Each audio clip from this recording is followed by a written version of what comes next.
Hey guys, I'm here with devastating news. I took so long sending my stream link places that my whipped cream melted and now it's going all over my mousepad. This is really sad and I'm very upset about this. Um, it's it's gonna soak into the mousepad. Um, hey chat. Oh, should I not be leaking my link? Who cares honestly? At this point, just make it bigger. Or make it full screen. I could do that as well, you know. Never mind. Hi chat. Today, oh, there's sound? Okay, good. Um, Today we are reading out old stories I got from my friends. Um, we have oh sorry, there's no music. We want music, right? Um, I will introduce stuff in a moment. This whipped cream is so sad, bro. It's just melting down the mug. What do we want? What music do we want today? Do we want no copyright Deltarune? Do we want what else is there? No copyright. Is there any other game that exists? No copyright Undertale. Do we want lo-fi? I'm getting nothing else recommended to me. Are we okay with and yes, Deltarune. Which story of yours am I reading? Okay, wait, give me a sec. Give me a second. I will switch on the Deltarune lo-fi. I need one that's really famous. And I can't find one. It's still all the way up here, I believe. Is this no copyright? I think. I don't want to risk it. It doesn't say no copyright. Sorry, guys. Give me a sec to just figure this out. I don't want to get striked again. Oh, you want Minecraft music? I can put on Minecraft music. I have the Minecraft soundtrack bought, actually. Why am I scared? So my keybinds are triggered using letters, and when I type, my sprite changes emotions. Okay, wait. Go back to being normal, thank you. We want... Okay, so I'm guessing we want the Minecraft. I'll put on the Minecraft for you right now. Scared because of the stories. Minecraft Volume Alpha. I don't want to sign into the iTunes store, thank you. It's making me sign into the iTunes store. So sorry, guys. It's making me sign in again.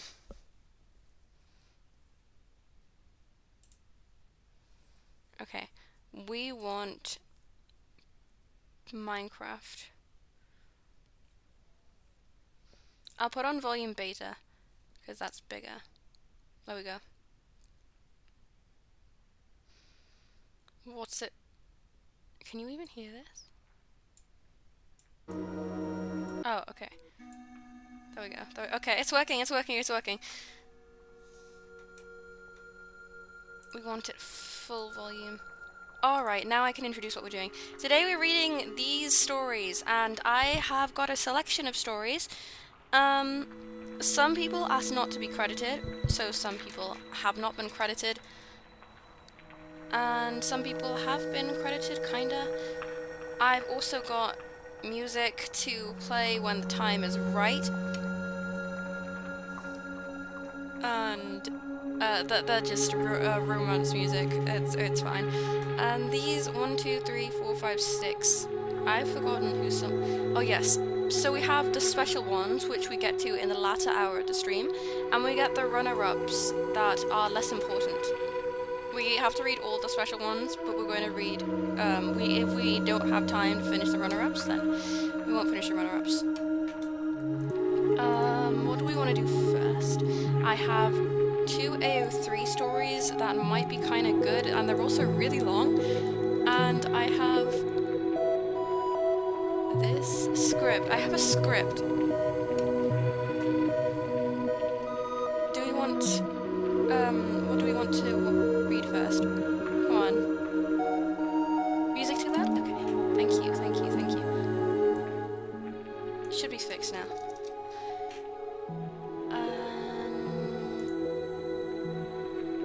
I'm looking forward to the script the most, so I'm going to... That they're kinda good is the best compliment. Yeah, I looked through them, they were actually kind of decent. That's why they're not in the special ones. Because only the really bad ones are in the special ones. Start an order. Okay. So we'll go to AO3. I'm going to warn... Can you see my screen? Yes. You can see a really zoomed in version. Let me... Okay, I can fix everything. Just give me a sec to figure out how to stream. I haven't been streaming for a year. That's not what I've been doing. I'm new to streaming, actually. Welcome to my channel, guys. And let me full screen this. Okay. Adult content. Great. Thank you. I haven't read the prequels either. I only skimmed through them to see if they would be good content to read. And I need to figure out the voices. I don't know the fandom either. I didn't really... When it came to Five Nights at Freddy's Security Breach, I watched like one playthrough and then I never touched it again. So... My tongue is now burnt. This is perfect.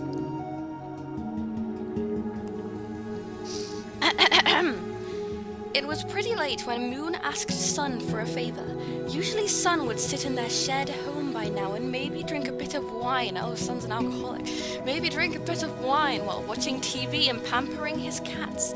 But no. Instead, he walked the way up to towards the upper arcade. Sun sighed quietly as he thought back to Moon's words. Is this Moon's words? I need a really dusky voice. It's a YouTube show fan. I never got into the FNAF fandom to know about the YouTube shows. The funny thing about Five Nights at Freddy's is that I watched half of a 70 video playlist about the lore and then I forgot all of it. I only watched that much because my friend was really invested in it and she really wanted me to watch this 70 video playlist of hour-long videos explaining every small detail about Five Nights at Freddy's lore, and I watched half of it for her. I never finished it. I don't think I will finish it. I don't think I can. I wouldn't be able to find it, but so my point is, don't expect me to know much lore because I don't know the YouTube show and I barely know anything, as I don't remember anything about the game.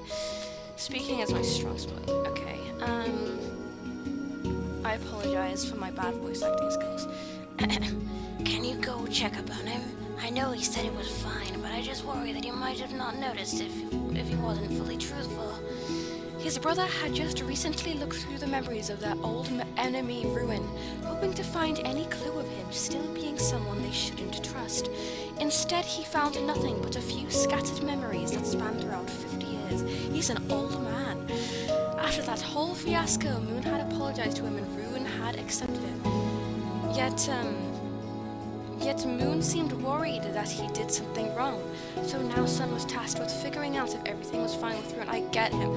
Sun is so relatable, actually. He was sure that it would just be a small visit. I mean, Ruin seemed content in his new role in the arcade and tried to make things better between the Celestial family and him. I feel like I'm missing so much context. Ruin and Sun never really got the chance to talk much, but the times they did, he had enjoyed it quite a bit. Ruin seemed to be able to read Sun perfectly, which was concerning in one way, but helped calm... I'm speaking too fast. Which was concerning in one way, but helped calm Sun's nerves in the other. Sun shook... Oh, I'm gonna have to voice like crying, I just remembered. Sun shook the thoughts away and went through the door that parted the arcade from the back area for the employees. He made his way to the security door that he knew Ruin was behind most of his time. As Sun knocked, he didn't hear anything besides a slight tune of some music playing. Ruin must have still been up and working. Is Ruin a musician or something? Is Ruin, If Ruin was in Project Sekai, which unit would he be in? I don't know. I'm asking that question to myself and I don't know the answer. Sun opened the door and went through it, trying to be quiet to not disturb the working bot on the other side. As expected, Ruin was sitting at the desk at the end of the room, in front of some screens, plans for arcade machines scattered everywhere, from the desk to the ground around the chair. Sun didn't understand Ruin's obsession with the arcade machine, but he shouldn't be one to talk. With all of his ways he was trying to cope. I'm missing so much context. Did something happen? Is Ruin... So all I'm getting is Ruin was like an enemy at some point, and maybe I should have gone from the start. It's okay. It's fine. It makes it better. It's okay. Right. Sun opened the door and went through it, trying to be quiet, blah, blah, blah. I've read this. Plans for arcade machines scattered everywhere, from the desk to the ground around the chair. Sun didn't understand Ruin's obsession with the arcade machine, but he shouldn't be one to talk. With all of his ways he was trying to cope. Sun took a few steps towards the animatronic. I'm zoning out a little bit. The other still not noticing his fellow bot. Ruin was fully in his own little world, making notes as he hummed a familiar tune. He seemed content in what he did. Maybe Sun should just leave, just as he wanted to turn around and leave again. He seemed content in what he did. Maybe Sun should just leave. Just as he wanted to turn around and leave again, he heard a noise that was strange to him. It was very faint, and he most likely... The best part about this is my inability to read words. And he most likely wouldn't have noticed it if he wouldn't have had so many experiences with children trying to keep that noise away from any ears. A sniffle, a sob, Sun froze. Did that come from Ruin? Well, who else would it come from? Sun didn't know what to do. Sun is real for that. He was good when it came to kids, but the more he watched Earth? I'm guessing there's a character named Earth. The more he realized just what an awful help he was in emotional situations. Everything Sun thinks, it makes him more relatable.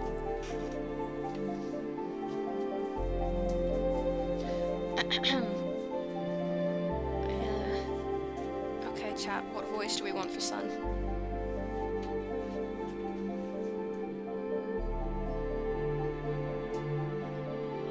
Sun and you are the same person. Oh, okay. I have to reverse my color scheme then. I have to become yellow and, what's the opposite of brown? One sec. Opposite. Please don't mind my wallpaper. It was made by a friend of brown. Blue. Okay, I need to be blue and yellow. Super high pitched. Do you want me to go super high pitched for Sun? Okay, sure.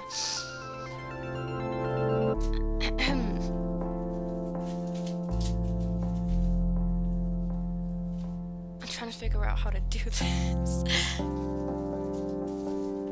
Can I actually reverse the colors of my... Is that possible? I'm sure it is. Don't mind the like... I'd hope I'm not... Oh, I can! I can! Oh no, that's just the green screen actually. Nah, that isn't what I want. That is just a green screen. I deeply apologize. I'm trying to find something where I can edit how my avatar looks, but I don't think I can. Anyway, back to reading. I should stop getting distracted. Ruin? He spoke low. Nice low voice. He spoke low, just as he would with a frightened child. Ruin didn't move much and didn't seem to take any notice of Sun even being in the room with him. He just continued to hum his little tune, making his sobs more audible. Imagine crying. Ruin grabbed a blueprint from his side and carelessly shoved away whatever he had in front of him before. He seemed to not take any notice of Sun even when he spoke again. Ruin, are you okay? I came in to check on you. No response. Sun not getting a response is the most relatable part of this. I don't know what I mean by that, but I really want to associate with Sun. I hope no one can tell I've gotten about 4 hours of sleep. I don't know what I'm saying, actually. My dictation and cadences are really weird today. Sun finally stepped directly beside Ruin and looked at his fellow animatronic. Ruin's faceplate was stained with tears. They can cry? Robots can cry?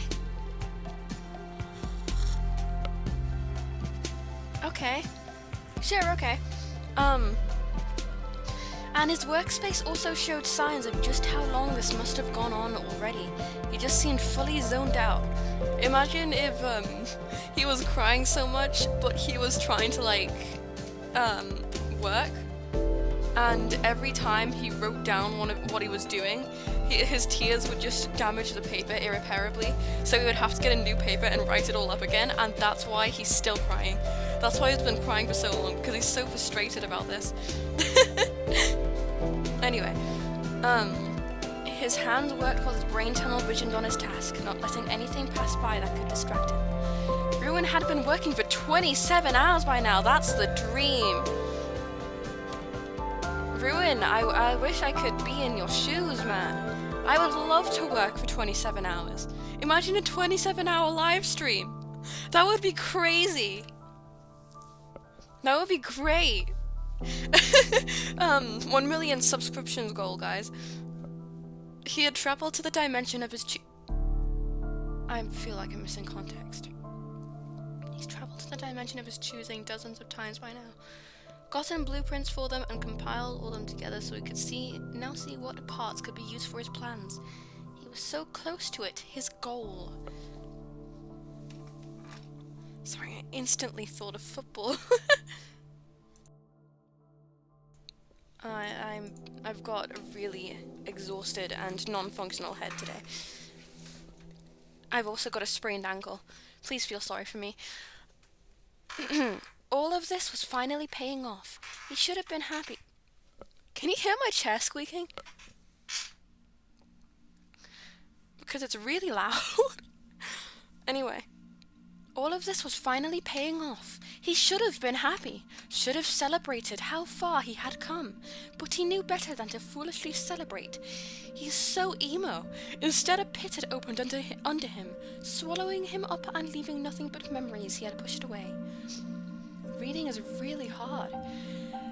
Heck, he had corrupted these so no one could find them, but being so close to what he had worked for so long, it had thrown him back. A memory flashed in front of his eyes. Freddy laid in front of him, oil leaking from a gigantic hole in his back. Rest in peace! I hate it when oil leaks from my back, bro. I'm an animatronic, actually. That's a new lore drop. I don't know what I'm trying to say.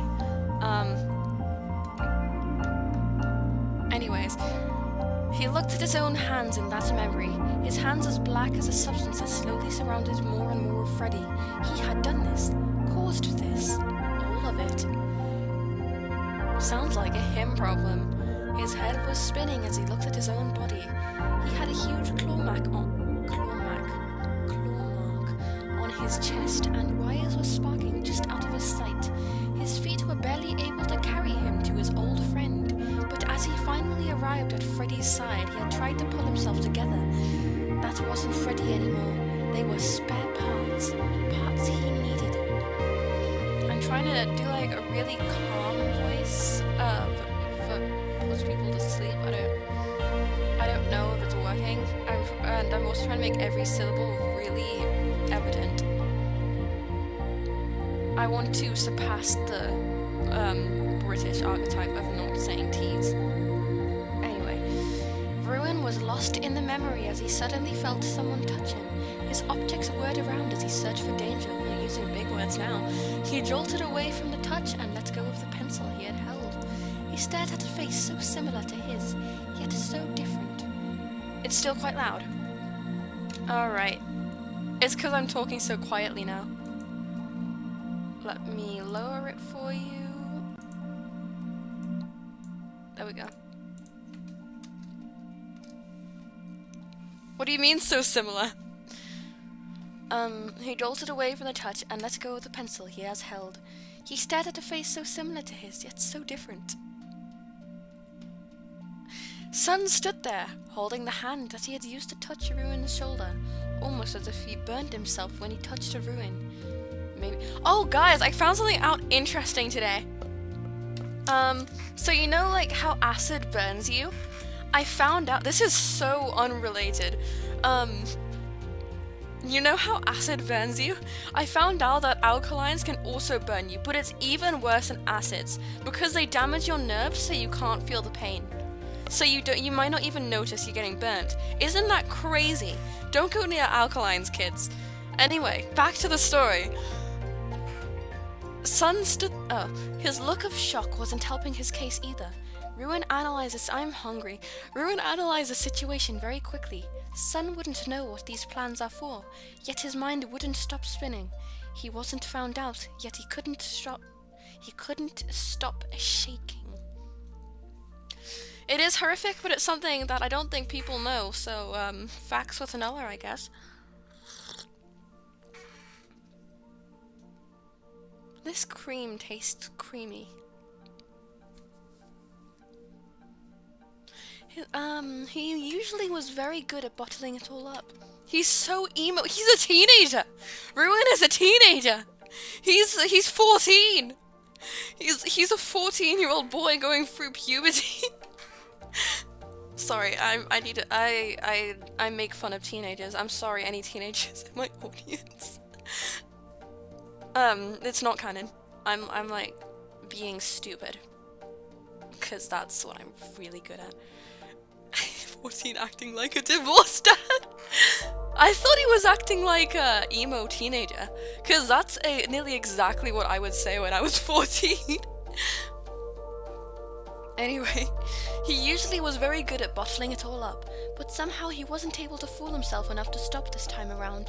Sun came slowly towards him again, and Ruin's eyes flew to him. He couldn't hear Sun. His senses were overloaded and everything was just too much.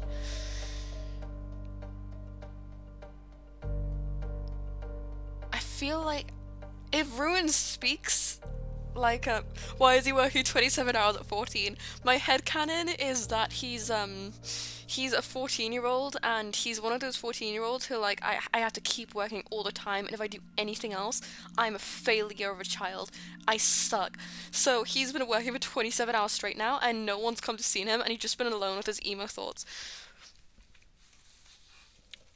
I'm so sorry if I'm offensive. Anyway, if I have to voice crying, get ready to cringe. Just like a full warning. If I have to voice Ruin crying, then please get ready to start cringing like crazy. Gifting him more trauma. Okay guys, I'm going to how to speak? I'm going to make my own fanfiction of this. So essentially, nobody has seen Ruin in the last, what, week or something? I don't know what the installations were before this, so ignore any inaccuracies. No one has seen Ruin for like a week. He's everyone's just they're having a great time without him. And then Moon was like, yo, you gotta go check up on Ruin, because he came here once and I said yo, and then he ran away crying. So go go check up on him. And Sun goes up and she goes to see Ruin, and Ruin is just having a teenager mental breakdown, and he's been working for 27 hours straight. Sorry, I keep apologizing. This is what people are here for. Hot chocolate time. And reading time with Nella, I guess. Yet seeing Sun carefully come towards him and hold out his hand somehow helped to ground him down. His breaths were shaky. Damn it, why did he even why did he even need to pretend to breathe? He didn't need that, sorry. That got me. That made me a bit too amused, actually. Sun said something again, but Ruin didn't understand. The other bot kneeled and carefully stretched his hand out to Ruin, making sure he wasn't acting too fast. Ruin didn't understand what he wanted. Sun spoke yet again. His voice sounded so soothing. The music just got so much more emotional. Even when Ruin didn't understand it in the moment. Finally, Sun carefully took Ruin's shaking hand and put some light pressure on it. This time Ruin didn't flinch away, but rather concentrated on the feeling of Sun's hand on his. He tried calming his breath and got the ringing in his head turned down. He doesn't need to breathe. Good, very good. Take all the time you need. Sun's voice sounded so calm and reassuring. Sorry, I need to... Ruin just wanted to cry more. Yeah, same, bro. I want to cry more. Dude, when I hear Sun's voice, I want to cry as well. He didn't. No, he shouldn't. So much was going through his head, and his breathing picked up again just as he began to spiral down yet again. Hey! Sun watched Ruin go back into his state, and he thought about what he could do. In the end, he just pulled him into a hug. Sun had sat down on the ground by now, and Ruin was just in his arms, crying and holding on to Sun as if he was his lifeline. He was. Sun noticed that quickly. Who else was Ruin really talking to? He was up here all day and barely came to visit. Every time... Yeah, exactly. My theory's been proved right. No one sees Ruin. No, everyone just leaves him alone. He was up here all day and barely came to visit. Every time he saw Ruin, they came to him. Never that he visited them. Oh, it was Ruin, they, them. Never mind. Sorry. I'm so sorry, Ruin. Sun's voice is angelic? Okay, I can make it even more angelic if you want me to. How often was this happening? How often was Ruin sitting here just getting panic attacks? Very often, and it's all your fault. Sun pushed away the guilt that crept up on him. He had to concentrate on Ruin now. Ruin held onto Sun and mumbled to himself. Sorry, I'm so truly oh, sorry. I need to do the... Sorry, I was so truly sorry. He repeated it over and over again. Sun just patted his head. Don't apologize, Eclipse! At this moment, Sun didn't think it was right to call him by the name they gave to him. Ruin didn't show any major reaction to being called like that, but Sun felt it was helping. Why did they call him Ruin? It sounds so sad. Why did they change his name from Eclipse to Ruin? Ruin sounds like he's a villain in general. If they wanted him to redeem himself or something, they chose a really bad name for that. Anyway. You're doing great, Eclipse. Don't be sorry. It's not your fault. Sun could only speculate on why his counterpart was in the state. This music is so loud. Was in the state. He ruined their life, so they named him after his atrocities. Why his counterpart was in this state, but as he thought back to what he knew about him, Sun sighed and just stayed like this for a while, hugging Ruin and telling him that he wasn't at fault for whatever the other was struggling with. Slowly but surely, the other began to fall more quiet and even fall completely silent at a certain part. The only thing breaking the silence was the sound of Ruin's silence, so he wasn't quiet, and it's not silent. If his sobs are breaking the silence and Ruin was supposed to fall silent, he did not fall silent. He's still crying, the pathetic little... Sorry, they're still crying. I support tears, guys. Don't worry. I'm not a boomer. I may be getting old, but I'm not a boomer yet. Slowly but surely, the other began to fall more quiet and even fall oh wait, I already read that. Sun just held the other in his arms, sometimes going over his rays to help like sun rays. Is he a sun as well? I'm guessing he is.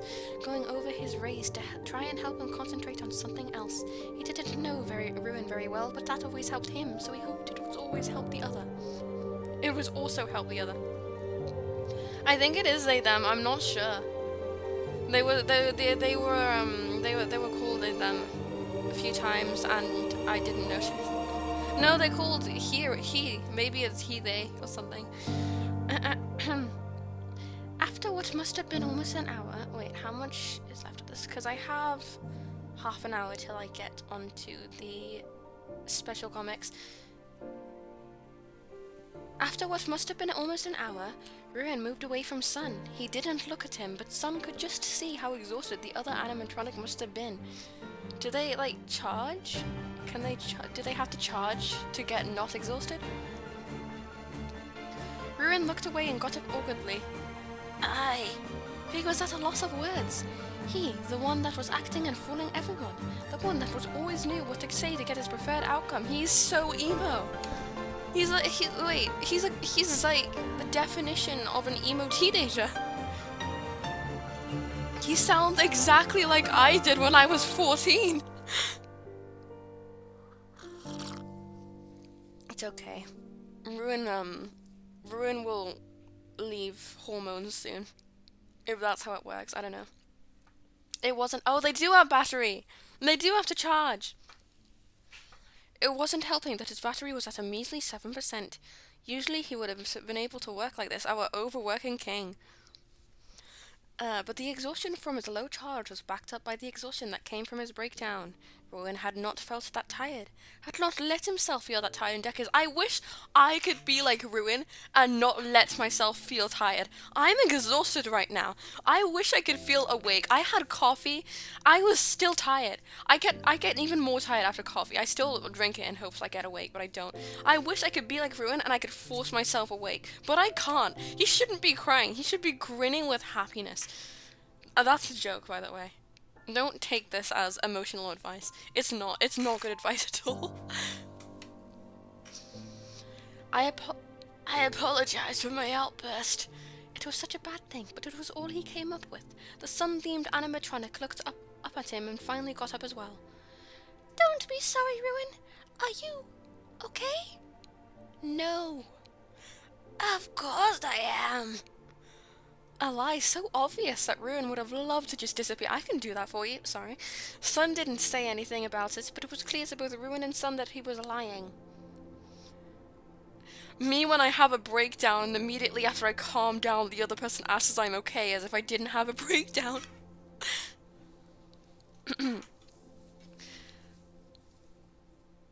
His battery was fully exhausted, and without Sun directly by his side, he probably would have hit his head. Oh, his legs gave up on him. I skipped something. Hey! Take it slow! What's your battery percentage? You must stop. You must be up pretty long by now. Sun sounded worried. The worried tone was like a gut punch for Ruin. He didn't want. He's so emo. I keep repeating this, but he's such a teenager. Isn't he like 50? He sounds like a teenager. I love this. He sounds just like. He sounds like one of those emo teens written in the comics. Why isn't my Vtuber changing emotions? She's emo now. She's all like, oh, I don't look happy. I'm too emo for that. Anyway.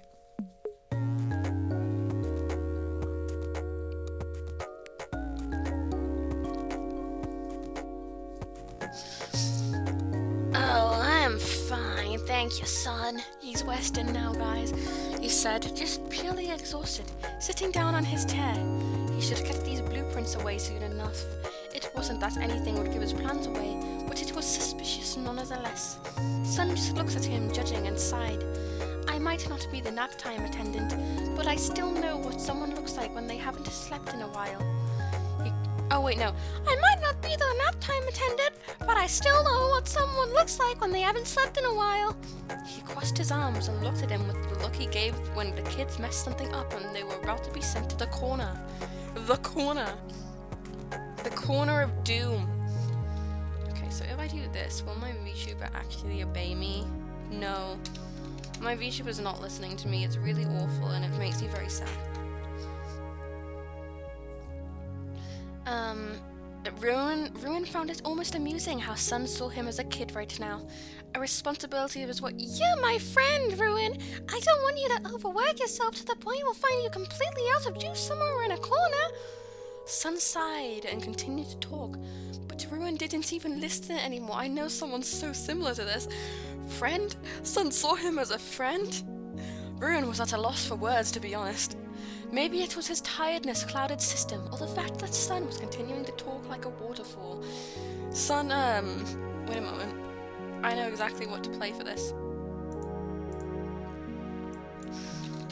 Waterfall ambience. I don't want Zen music.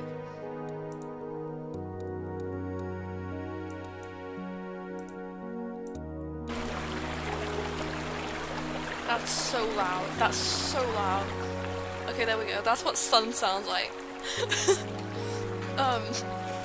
Anyone joining is gonna be so confused. But Ruin looked just dumbfounded at the other bot. A friend. Deep down, something in Ruin hurt. It felt like a shock to his system, but not like the fake ones that he pretended to get. Cause he's so emo and he masks his emotions all the time. No, this was worse. His body was okay, but his mind was electrified and more memories tried to bubble up. He ignored the clear sign his mind tried to give him and shoved away the memories. He needs to sleep.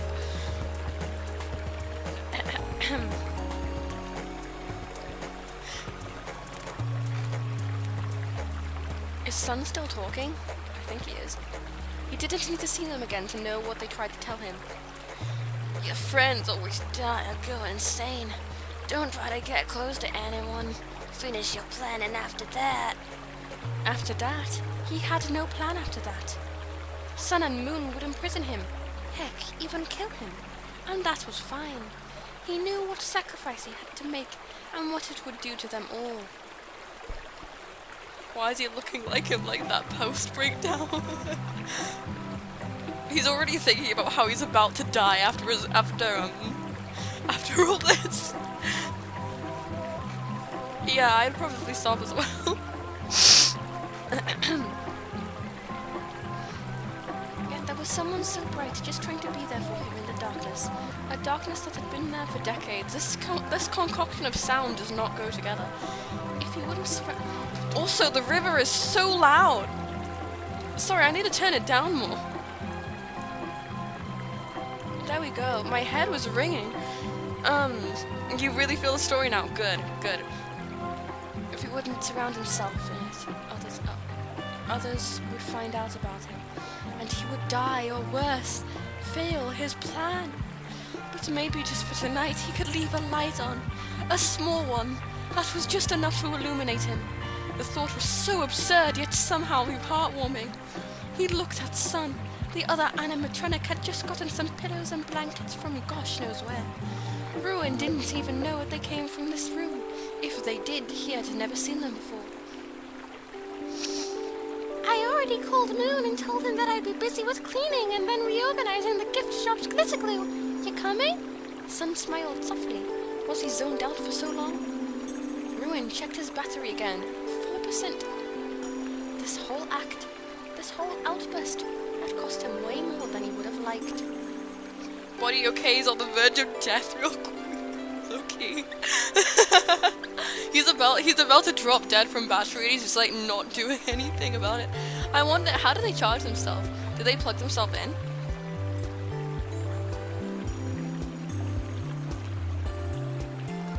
I feel like Sun's just ignoring the state he's in as well. He watched Sun for a second as he quickly tried to clean up the area around the pillows. Ruin would have almost let out a chuckle, but instead he just got onto the ground beside Sun. He had made it quite comfy. Again, Ruin didn't question how he did it with mere pillows and blankets. Ruin, you underestimate the ability of pillows and blankets. I have 2 pillows on my bed. My bed can be the comfiest thing ever if I position them right. You can fold the pillow. The writing style isn't that bad. It is quite good. I just have to be funny for the live stream. No, it's good. It's good. I think the writing is pretty. It's considering this was made a few years ago, and I think the writer was evidently a bit younger. it's quite good for what you expect at that time. That's why I didn't put it in the special ones, because I intended to read more weird and funny ones that we could laugh at, but this one is really chill. It's really chill and it's easy to read, and it's well written. Being completely honest, it's well written.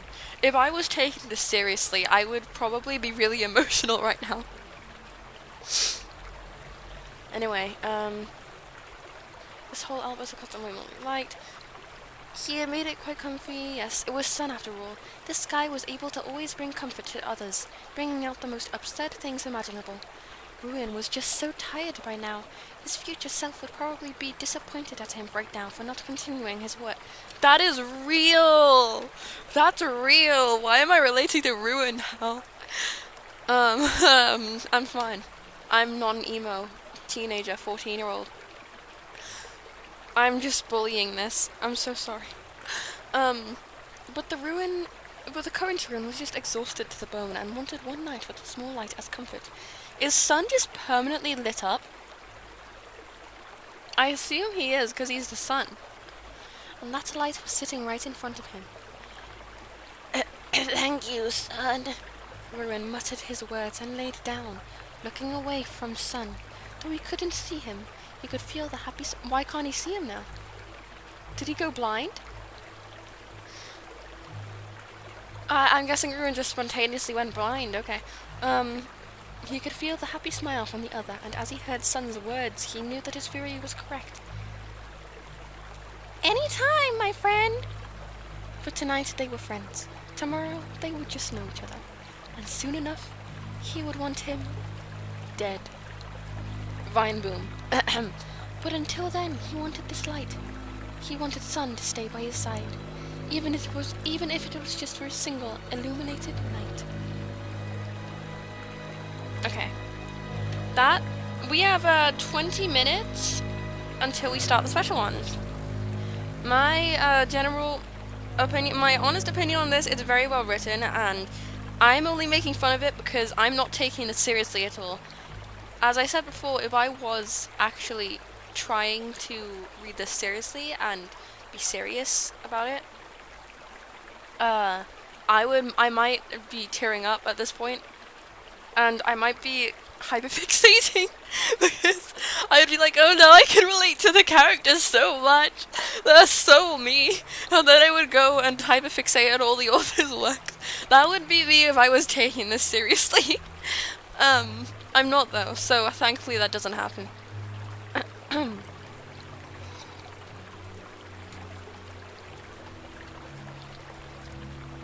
And we are doing the script now, because actually I would like to read this script. I really want to read the script. I can't remember who it was by. Oh, I do know who it was by.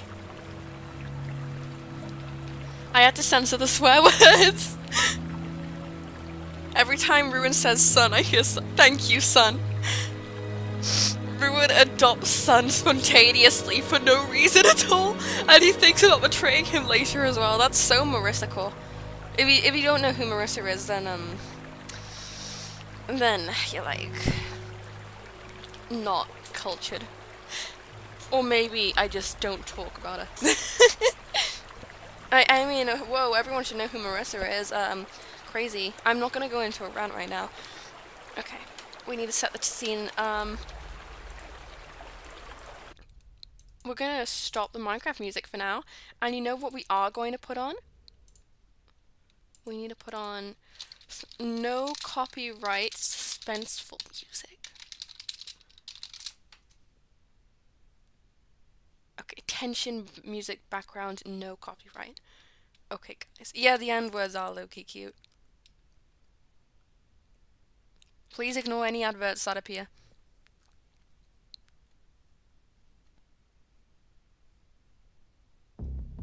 Okay, this is perfect. Camera shot takes place in a street. Flying vehicles and fly by across the screen. At least 3 to 4 futuristic vehicles spotted chasing the vehicle up front. Sequence shows the chase scene. Corner this baguette. Goodness, damn. What's so hard with trying to get him from both sides? His V-cell is moving too fast. It's not like it's just gonna stand still and take it. He's shifting gears to take a U-turn, sir. What do we do? It's useless. Perpetrator 1, shifting gears. Shift your V-cell's engine to cellular V6 acceleration. I'll consult this with the higher-ups after we're done apprehending this brat. Why am I so happy on stream? Okay, you can have happy me for a sec. We're on it. Vehicles from the perpetrator speed up. Shot takes place inside the leading vehicle. Cronax. Finally getting serious now, are we? Psst, it's 3 against 1. Give me a break. Cronax stepping on the pedal with the vehicle dashing forward. Scene 2. Next shot takes place on top of a building with V76 watching the chase sequence on the edge. Disturbance detected. Scanning shows speed increasing 250 miles per hour to 330 miles per hour. Cronax, the V-cells that are pursuing you are increasing their speed rapidly. Don't worry about it, V. I got this. Do you like my voices, chat?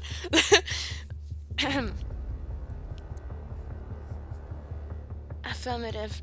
A quick side note, however, each one of the cells contains a driver and 1 passenger on board. Oh, he's a robot. Affirmative. A quick side note, however, each one of the cells contains a driver and 1 passenger on board. Music, build up. Music surely is building up. It's definitely building up. I'm following the script perfectly.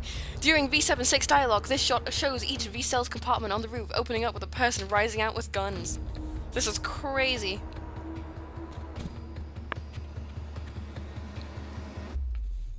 Thanks for the heads up. Yelling. The scene shows Cronax doing a loop. In slow motion, he crosses over the V-cells upside down. Upside down above? Okay. The troops sticking out of the hoods looks in shock above them as smoke bombs get thrown right at them from Cronax's vehicle. The V-cells pulled the brakes to turn around. Cronax being far ahead already. Scene 3. Next shot shows V76 standing on top of a streetlight with Cronax's V-cells passing by it. Give them heck, V. Affirmative. V76's arms shifting into Gatling gun. Okay, we need to be accurate here. Gatling guns. What is a Gatling gun? Oh, okay. Okay. Please don't demonetize me. Its face overshadowed with white glowing eyes. Next shot is the inside the leading perpetrator's vehicle. What does perpetrator mean? I'm guessing it means person chasing.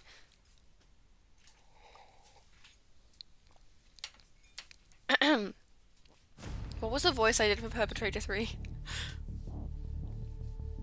I think he had a high-pitched voice. And you know what? I'll just give him a new voice. We're losing him. Disappointed at We're losing him. Perpetrator 1. Screw it, switch it up to cellular V10 acceleration. We're done playing games. He's so serious, Chad.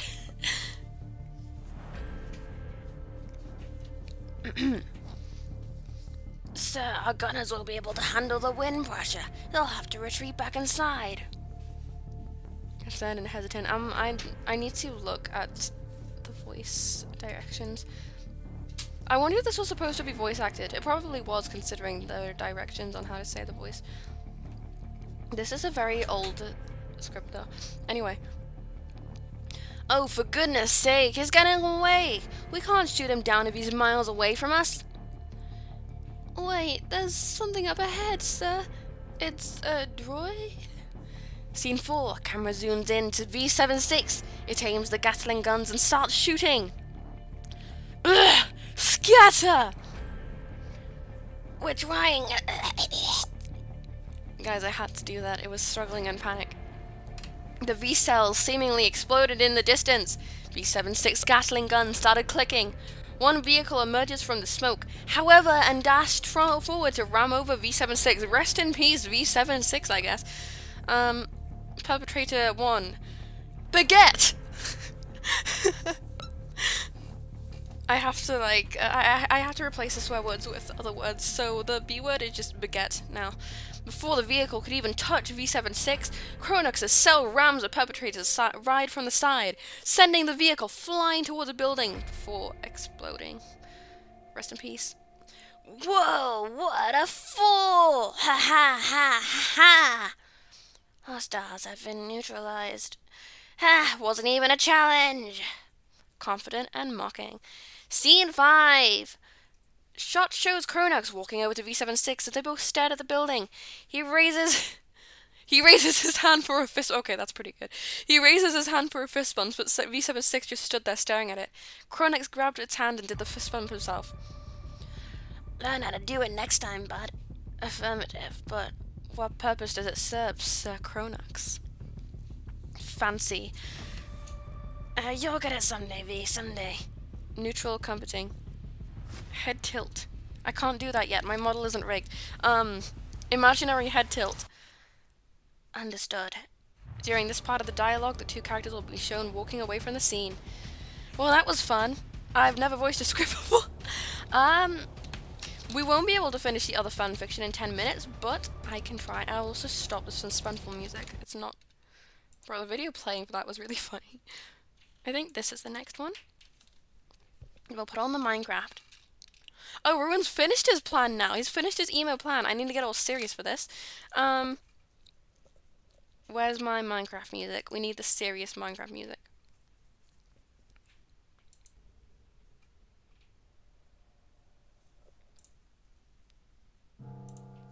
Okay. Ruin was, Guys, if I need to swear at any point during stream, I'll say baguette from now on. Ruin was finished with his plan. Sola was dead. Oh, okay. The dimension's gone and Moon was changing. Huh? Wait, so did he actually kill someone? Was he actually still evil? Oh, hey, wait! Wait, this actually directly... I didn't do this on purpose, but this directly correlates to, correlates to the breakdown. I hope you all enjoy this continuation of A Flicker of Light. This one is a lot less canon compliant and has a less accurate Sun and Ruin. I did have a couple of different versions for this, some being more canon-like, but I decided to go for this as it's the most fun for me. My thanks go to Dysfunctional... Okay, I don't need to read that. I was zoning out really badly. It was just like any other day. Ruin sat in his cell, not moving an inch from his spot. Not like he would be able to, anyways. No, this was the waiting room for his execution. He's still emo. He's like, Thank you chat. Thank you for the compliment. I really try my best on the head tilt. Anyway. Ruin is just sitting in this box cell thing, painting his nails black, and speaking about how he's not like the other girls.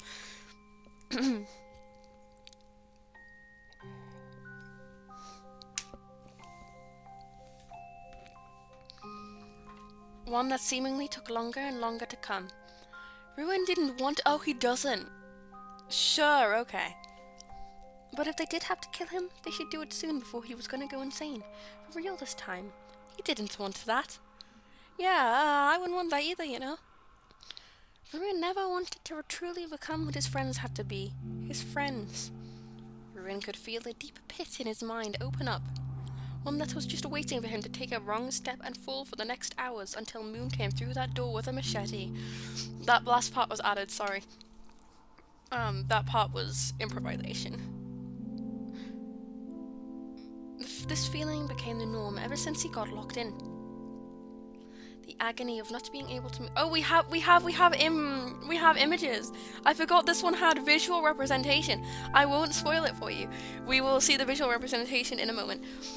The agony of not being able to move, to work and busy himself so he didn't have to think. It got to him. He never rested. He worked for 27 hours straight. He watched Death Note on repeat when he was not working. He dyed his hair black and he painted his nails. And then he started ranting on Tumblr about how his life was terrible. Sorry, I'm bullying this so hard. I have to bully it so that I don't take it seriously.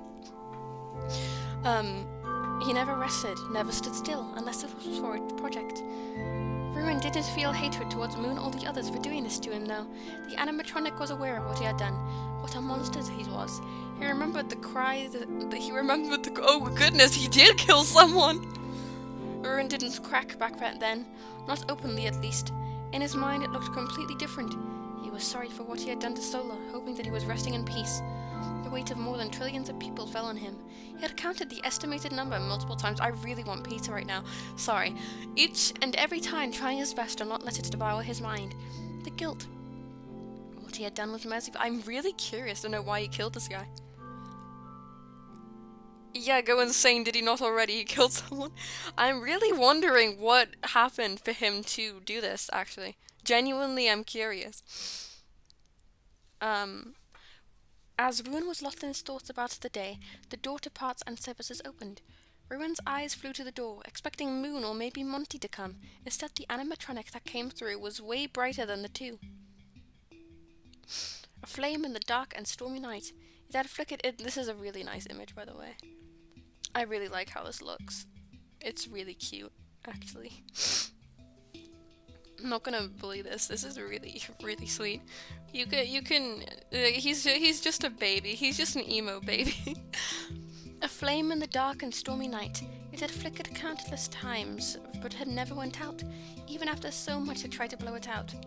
This was the vision that Ruin had of the person that now stood in front of him, on the other side of the glass. Oh, son, what a pleasure it is to see you again. I would of course love to invite you into my humble little home, but I fear I do not have the key, nor the movement options to do so. Ruin already began to speak before the other could say anything. Oh no, they should have given him a chair so he could spin around in greeting. Listen to MCR constantly. Wait, what's MCR?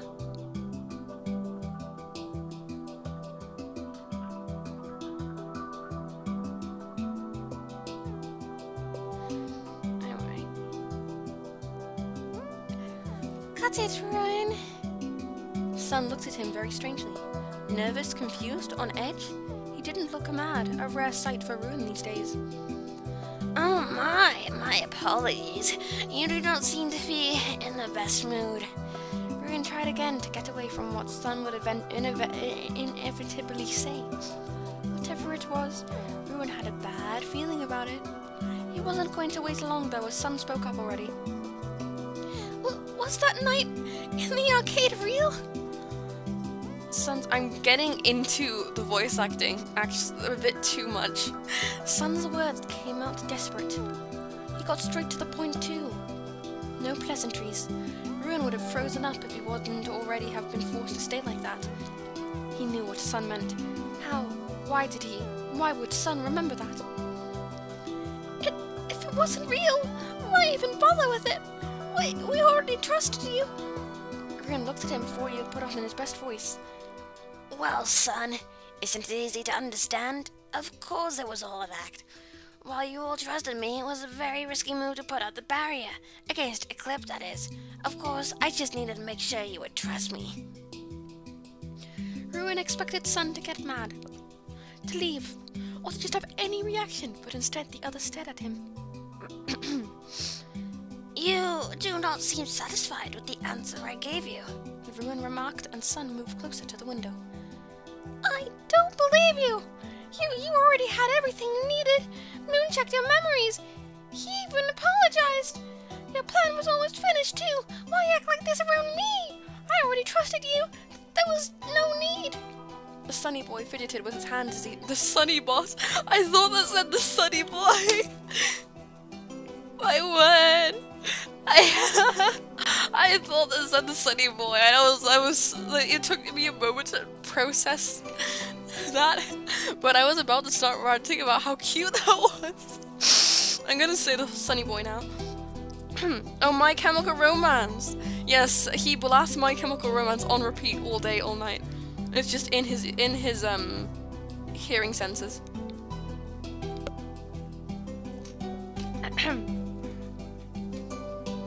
He already. Oh wait. Why even bother with it? Why even bother with it? Sun sounded so confused and hurt, the look on his face showing Ruin just how much the other had thought about that night. I don't get it! You aren't like that! You aren't so... He was trying to search for the right word and looked frustrated as he didn't seem to find it. So emotional? Ruin filled in. His eyes finally looked into Sun, and the sunny boy awkwardly nodded. The sunny boy. Why would Sun remember that? Me when I have a mental breakdown for the first time ever in front of a guy who sees me as his friend. And then I wonder, why would he remember said mental breakdown? Like, why wouldn't he just forget the fact I had a mental breakdown and I was panicking over something I didn't even know about? Why would I remember that, you know? Sorry. I'm in varying degrees of really hyper exhaustion and really dull exhaustion. Exactly. He sighed and walked in small circles. I love that I can't be complimenting this. I can't be complimenting this. I can't be like fangirling over the writing for this. Leaving Ruin's line of sight every few seconds before coming back in for a few more. For a few more what? Oh, for a few more seconds. Sun seemed truly bothered because of that night. Interestingly enough, he didn't seem to share the burning hatred that his brother and the other family members had for Ruin. Maybe because of that night. Or maybe it was just Sun's nature. Sorry. Or the fact that he didn't seem as close to Solar as the others, or so many other factors that Ruin could have taken into account. It didn't matter. Ruin sighed. What was he supposed to say? The truth? Yeah, no, but how else was he supposed to end this? As I already told you, it was just an act. You are the most trusted one. Getting you to fully trust me would have helped achieve my goal to trust me too. It wasn't a full lie.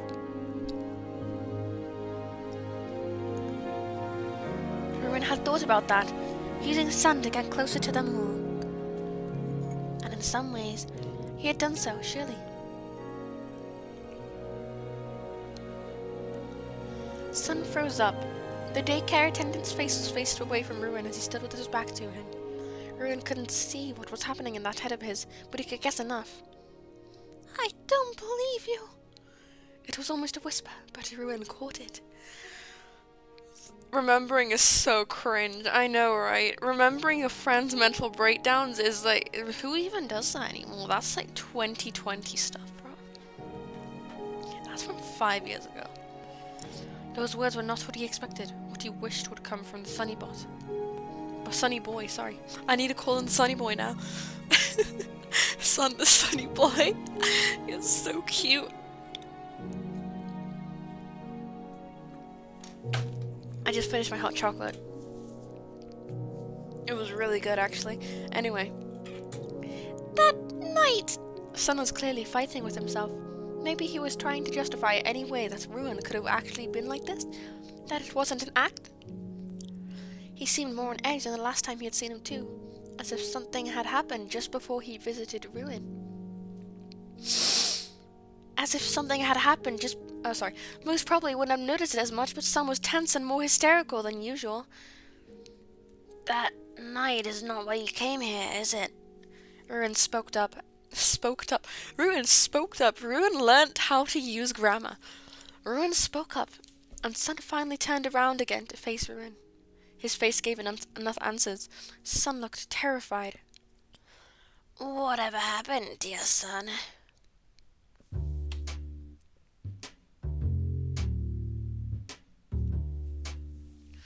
I'm considering. Grammar is your worst enemy. I'm wondering whether to finish this or not. It's currently an hour stream. You know what? 10 more minutes. Then we'll go on to the special ones. At this rate, I won't be able to finish them, but you know, I'm enjoying this too much. I'm enjoying reading this too much. Listen, you German? Oh, that makes sense. Thank you for clarifying. Should I put on a German accent? I mean, I would sound really racist because I can't do a German accent, but you know, should I put a German accent for the what's it called, narration, instead of being really soft?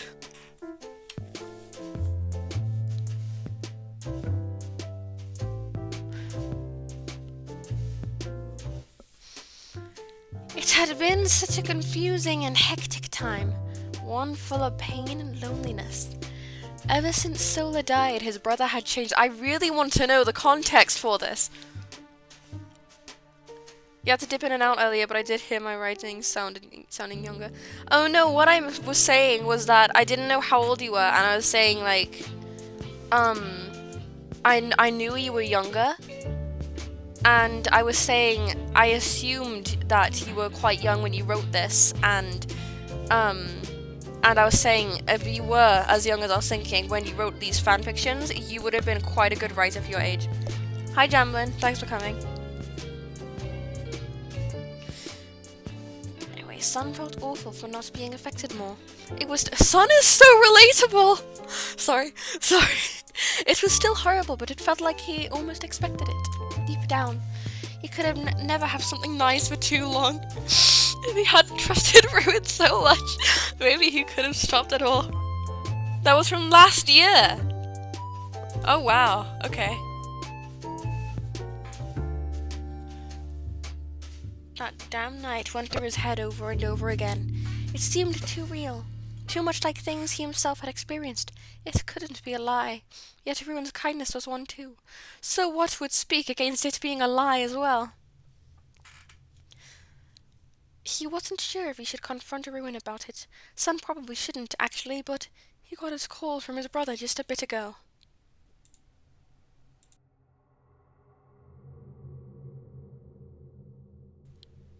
The whole series is a roller coaster of things. Pixelone can never explain what went. Okay. I won't question anymore then. I just know a guy died and Ruin killed him and everyone's upset about it and Ruin is an emo. That's all I know. And Sun is like high on life constantly. If he hadn't trusted Ruin so much, maybe he could have stopped it all. No wait, I've already done that. He wasn't sure if he should confront Ruin about it. Sun probably shouldn't actually, but he got a call from his brother just a bit ago.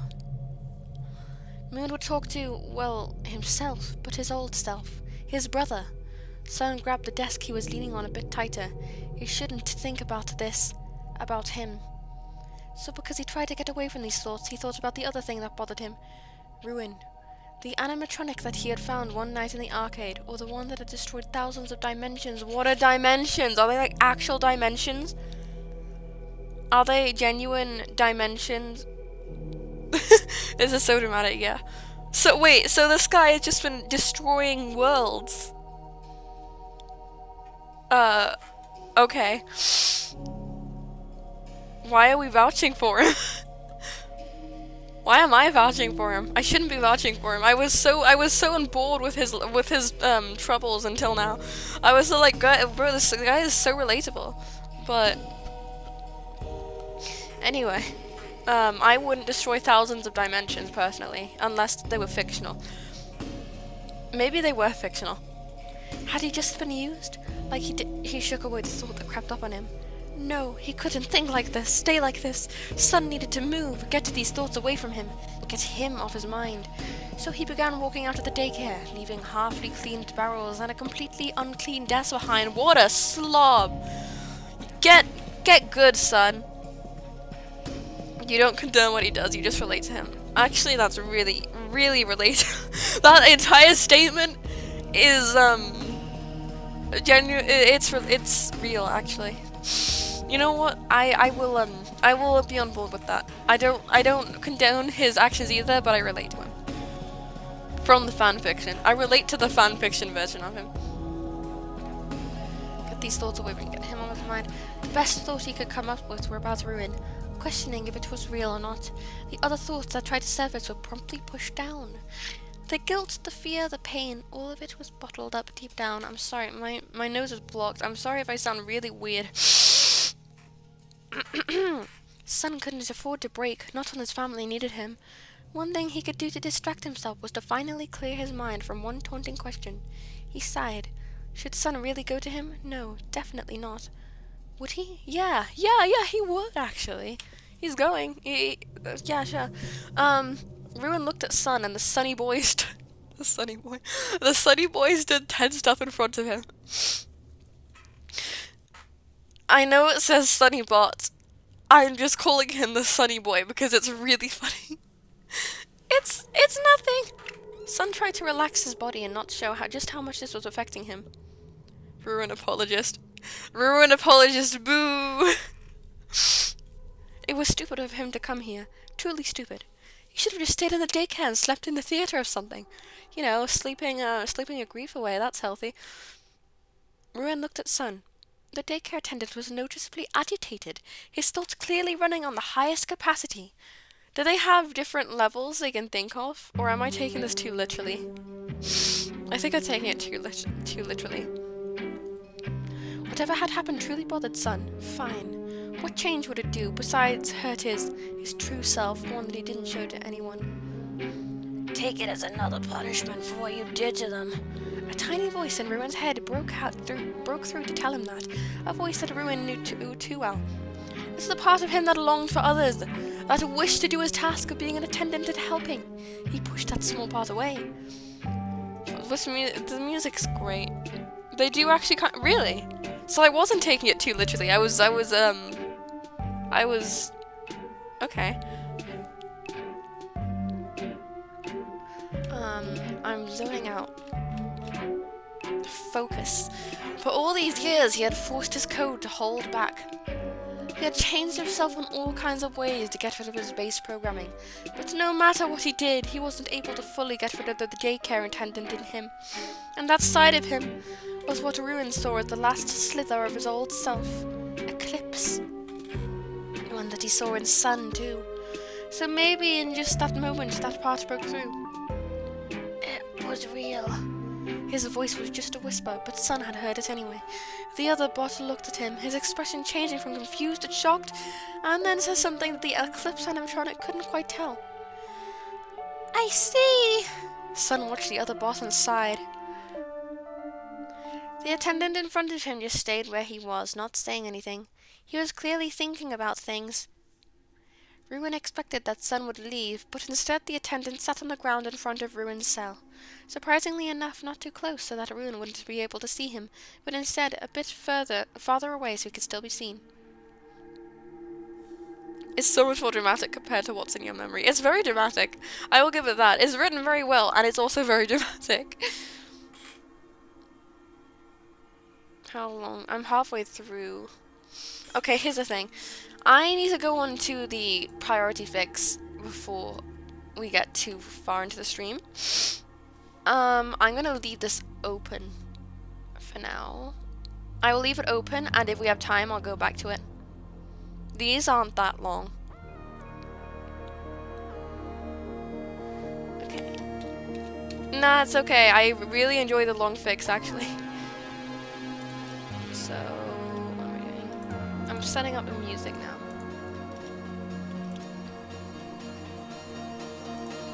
Don't mind me, guys. This will all make sense in a moment. Well, it depends. If I didn't read these through, I don't know if there's any romance in these, but yeah. Why is this playing? No, don't do that. Don't do that either. Stop it. Not being as bad as I expected. It's been a fun read. I'll be honest, it's been a really fun read. I was getting a bit too into the voices after a while. Enjoying it a bit too much. Alright, this one is one I've been really looking forward to. Simply because of...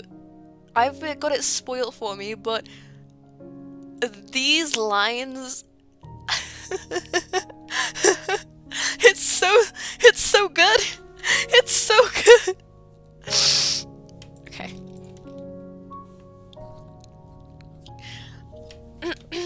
I'm going all out for this. Rose, wake up!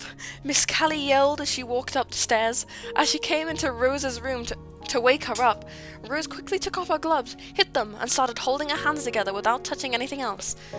Oh, you're awake. Good morning, sweetie. Callie said. Rose couldn't help it. She was electrocuting herself for every minute she held hands together. Me when I electrocute myself.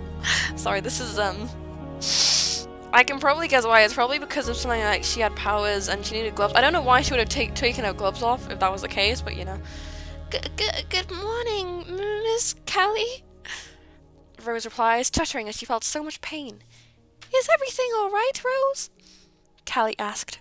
Rose ripped apart her hands and put them in an odd way. No clarification, but you know. Welcome back, Evie, Evelyn. Oh, we're at the best part already. Is everything alright, Rose? Callie asked. Rose ripped apart her hands and put them in an odd way. I love it when I put my hands in odd ways. No clarification, but you know. Please. Yes, Miss Callie, she answered, not stuttering any longer. Please call me Mom, darling, Callie replied. Wait, you're for real adopting me? Rose said with excitement. Well, I haven't decided about that yet, Rose. Sorry to let you down, Rose, Callie said, and walked away.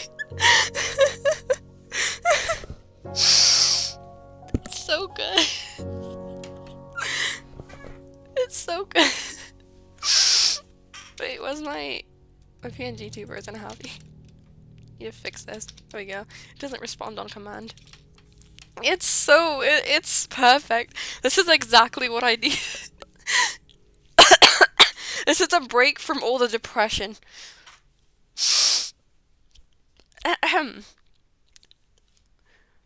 Callie said, then walked away. Rose sighed and put on her red gloves. One was furry and the one was stiff. Stiff? The other one was stiff? What do you mean stiff? Stiff gloves.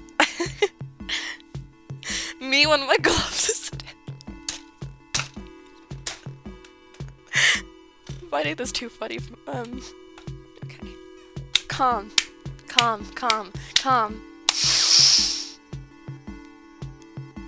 Matching gloves are overrated. Rose cheered herself up. Good thing it's winter so people don't think I'm weird. Do people think you're weird if you wear gloves? People must have thought I was so weird. When I was younger, I had these gloves I wore all the time, even in summer and spring. Football gloves. One glove she has is just football gloves. She has one fluffy mitten and one football glove, and she doesn't use anything else. Rose got up from her bed and changed into warm clothes. She went downstairs and had breakfast along with her 6 siblings.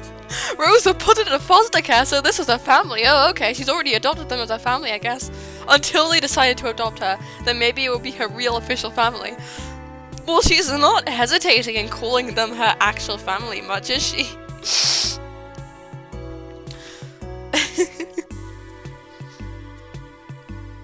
Rose knew that if she let her powers slip out, then the whole thing— this is so Gacha 2018.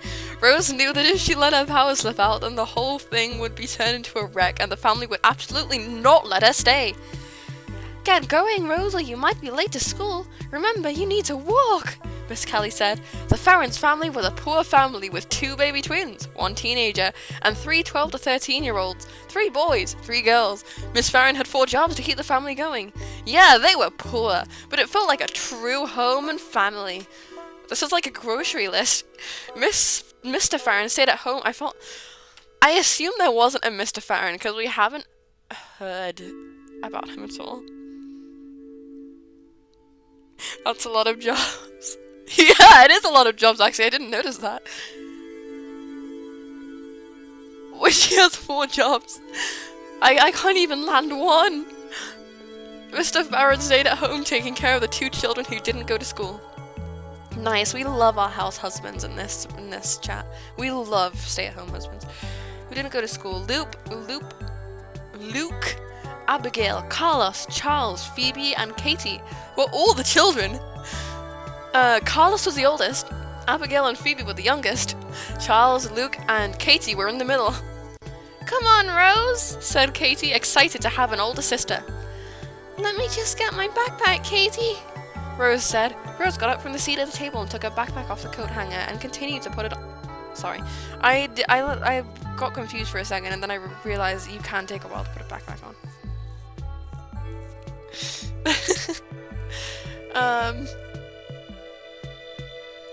She put it on. How does she have 4 jobs and is still poor? That's the real question.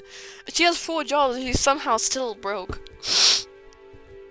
Me when I'm a single mother working 4 jobs just to put food on the table and I'm still broke. What kind of jobs is she working? Is she just working as a Greg's worker in 4 different Greg's branches? That's canon actually. She goes to 4 different cities just to work at Greg's. Yeah, sure hope her powers don't show, chat.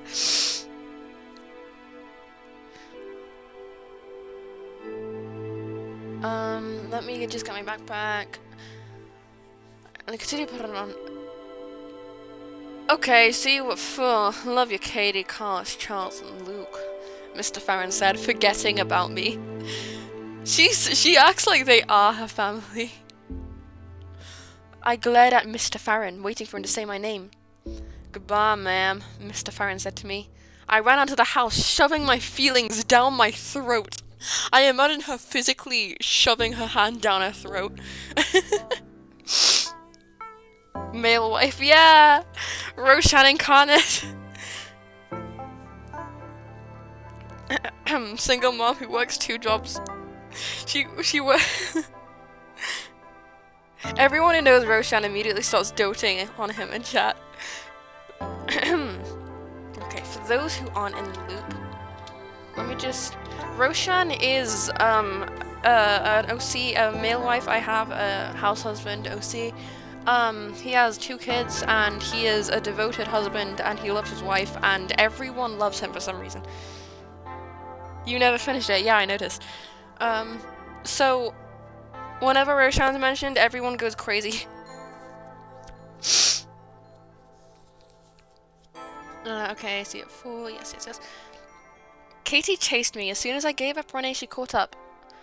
What's wrong, Rose? She asked. Your dad, he didn't say anything to me, I answered. I'm sorry, but Rose, you've only been here for a week. No one can say that to you yet, Katie said. But I thought you would at least treat me as part of the family. He called me ma'am, not sweetie, darling, or anything like that. She turned into a Western housewife. I argued.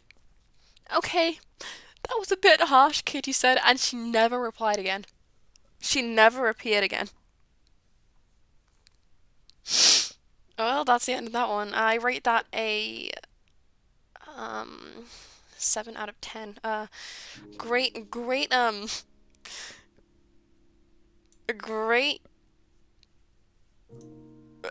storytelling. It was so good. I'm crying. Alright, we have some other good ones. This one is written really well, but it's really romantic, so I'm really looking forward to this. Oh yeah, there's also this one. This is emo. Okay, I need to put on my emo clothes. I need to stop smiling. There we go. Emo clothes. Are you out there? It is a question I often ask myself in my thoughts. I often wonder if anyone else is alive like us. I also wonder if those creatures are there. I believe I should start in the beginning. So here we go. The rain tattered on the rooftop of Erin's... That was abrupt. Who's Erin? Why are we in first person and now we're in Erin? Is Erin, like, an important guy? Watch him be the murderer and love is misplaced. Roshan murderer. Chat won't get that. People won't get the murderer references. Casey putting her in her place. The rain was always so calming to Erin. Erin then looked outside, watching as the lightning struck and the rain fall. Present tense. Grammar is the writer's strong point. She looked to her untamed yard. Its weed and the uncut wet grass along with her plant outside, a bigger bush. It had vines that went up to her house. I'm struggling to imagine this layout, actually.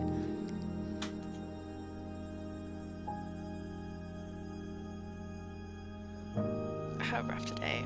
Katie puts her in her place and both evaporate into thin air. When the rain falls, she looked about in the yards as weeds and the uncut wet grass, along with her plant outside. A bigger bush. It had vines that went up to her house, but that was a charm to Erin. It was also uncut, much like her grass, so it had branches that made the bush look much like a ball of snowman. Whoa, I didn't know that snowmen existed! It made the bush look much like a ball of snowman. Bro, I was writing masterpieces when I was 11. I was writing stories about cats being cannibals when I was 11. You should have done better. I'm joking. I did write cannibalistic cat stories though. Don't ask. I made my dad read it as well. It was so angsty. We all know Erin. Oh, that's what she was doing. Oh, yeah. Except it was green. Oh, so it's not exactly like snow. Stopping her observation, she put down her pencil on the cushion. She got on her knees and looked outside as it started to pour. What are paragraphs? The rain wasn't as light anymore. Thunder cracked and she jumped. She sighed, having just been scared by thunder. I noticed that, thank you. She left the book and pencil on the cushion and she got up, the pencil rolling into the middle, the crack in the cushion, into the cushion. Not gonna lie, that is kind of a good detail. Okay, props, 11-year-old Evelyn. Warrior cats would if they were evil. Yeah, I don't think I have that story. I don't think I have that story anymore. I probably delete.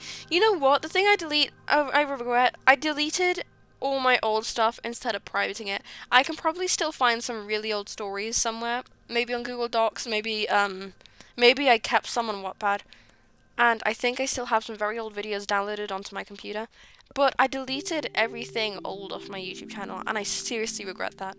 I mean my animation YouTube channel, because I had some real gems there. I had, there was a mini movie. I wanted to be so cool and famous, and I wanted, to be so edgy. But there was there's Goldie and Ash, that series. I made a rule where I'd make myself make 6 seconds for each screenshot. So yeah, 6 seconds for each screenshot, and I would not break the rule. So for the Goldie and Ash series, it would be each episode was one scene with about 5 lines, but most of it would just be walking. And it would be about 5 minutes long just because I put so many walking screenshots and each of them was 6 seconds long. Anyway, and also what else was there? There was a mini movie. There was Replaced. That one got famous. Oh, there was I'm Deaf, Please Don't Be Mad. There was that one. That one was a gem. Actually, I really want to watch that on stream with you guys at some point. That one was so good. I mean, it was terrible, but you know, it's good to watch again. There was it was really weird.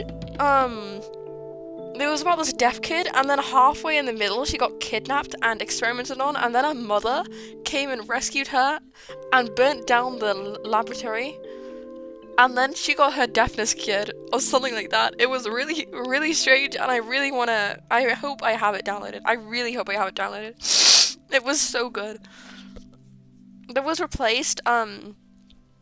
That one got famous. The reason being, you know those gacha stories where the main character would throw themselves off a rooftop at the end? It was one of those. That's why it got famous. And it was pretty. The main characters were pretty manipulative, and I made it because I was angry at my friends. I was like 11. I was furious at my 2 friends, and so I made that. What else did I make? There's the Marin and Nikki series, but that contains copyrighted songs. And so, can't do that one. Ooh. I'll look back. I'll look back and maybe I'll do it for a special stream or something. We'll see. Anyway, instead it was green, She had gone deeper into the living room. She walked to a bookshelf and picked a book out.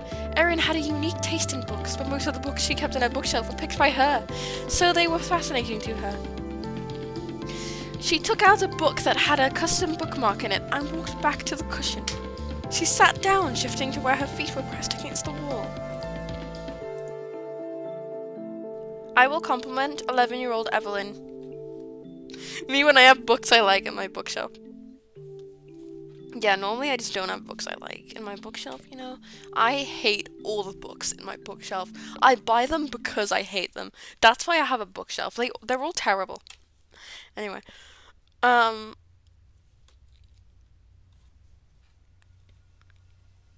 She kept in her bookshelf were picked by her. So they were fascinating to her, yep. Custom bookmark, yep. She sat down, shifting to where her feet were pressed against the wall. She took out the book from underneath her, having forgotten it was there. The thunder roared, and Erin looked outside. Such a pretty storm, Erin thought to herself. There was something else outside, though. Erin didn't think much of it, as she recognized it as a shadow.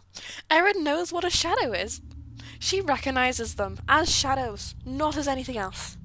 She doesn't recognize them as people. So you buy them for no reason, no italics. It was probably just a plant near her window. She couldn't help but look again, though. She closed her book, leaving it there. She went to the corner of the wall, peeping outside the window. Erin hoped it was her paranoia. But she heard something else. It sounded much like dragging in the wet, untamed grass. As the thunder cracked, Erin jumped with an audible eek. Great. Now, if there was an actual serial killer out there, she jumped to conclusions easily. She would have signaled she was dead just then. I mean, I think if the lights were open and she was reading, they would know she was there anyway.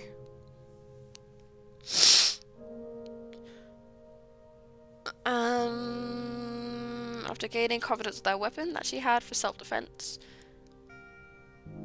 It's the way that the commas are placed as if you're really suspicious.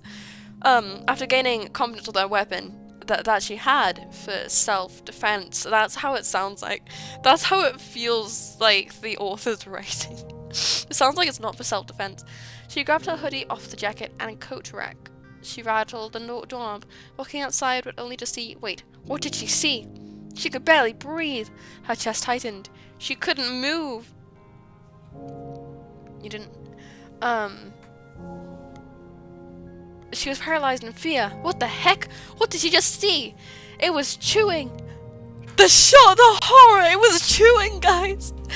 Anyway, it was chewing. Blood leaking out of its rotten mouth.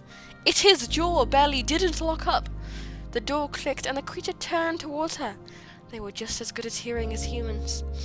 Her eyes widened as the creature slowly walked towards her. Why don't zombies eat themselves? It was chewing gum. Yeah, chewing gum is horrifying. Chewing gum is absolutely terrible. They were just as good as hearing humans. And her eyes widened as the creature slowly walked towards her. It fell towards her with a thud. She jumped out of the way. I got 4 hours of sleep, I'm sorry. What is it chewing? Because then there ain't no description of another corpse or anything. It's just chewing the air. It's just air chewing. When as the creature slowly walked up towards her, it fell towards her with a thud and she jumped out of its way. Scratching her palm on her concrete sidewalk. On her concrete sidewalk. The concrete sidewalk belongs to her.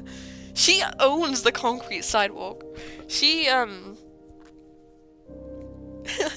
the not so bright zombie chewing. Yeah.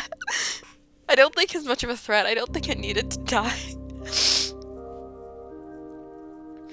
Hey, Erin. I seem to found out we're surviving an apocalypse.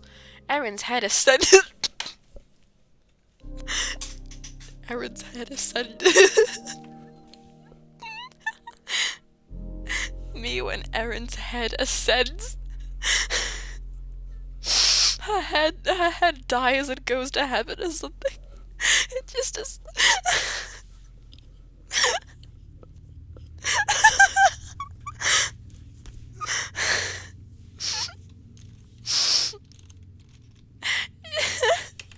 I'm crying. There are tears coming out of my eyes. Erin's head ascended. Wait, why are we in first person again? We're in.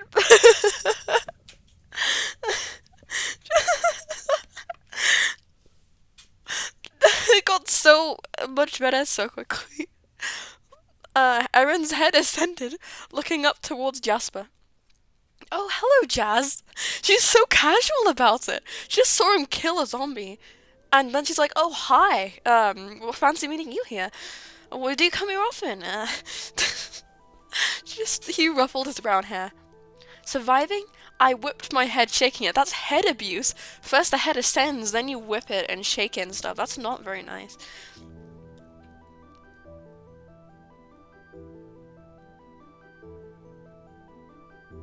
What's happening? At least it's not more stuttering. She got blinded by his good looks. She was just like, oh, hi. I need to, there are genuine tears coming out of my eyes right now, so thanks, Evelyn.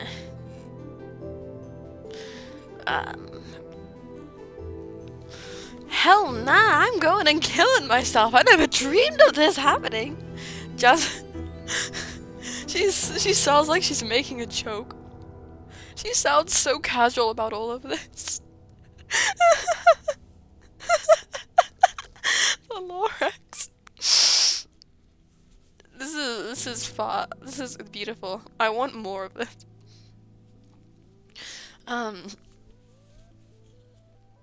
Jazz then reached for my hand and then gripped it, pulling me away from my door. Sorry, I'm tired. I think I've mentioned this about 5 times. I got 4 hours of sleep. I went to sleep at 2 and woke up at 6. Because I'm so good at sleep. Anyway. Quiet! He sort of whisper-screamed at me. He pulled me towards him, twirling me around, making him look at me.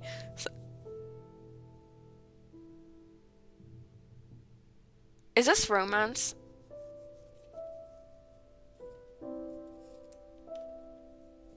It's not romance, right? Is it romance?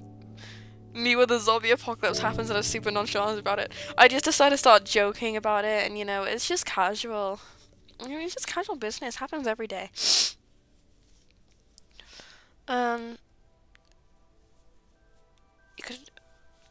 He pulled me towards him, twirling me around, making him look at him. Surprisingly, he was taller than me. Also, dang, how did I notice that Jazz... Erin's thoughts were codified jazz. Jazz hands. You like jazz? You could attract them. Besides, do you really want to set yourself ablaze? He looked at me, waiting for a response, still gripping very tightly, on my wrist.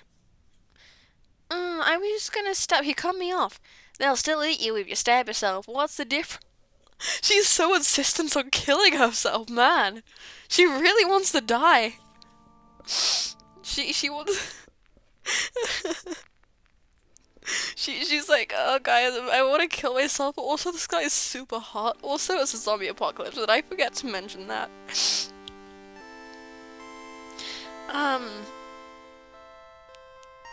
Okay.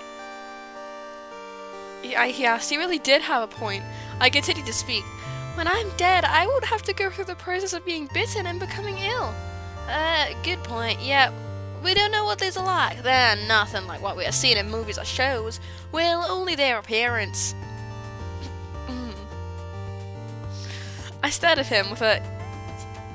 You know I'm right look. She wants to die so much. She's desperate for the knife. He deadpanned me.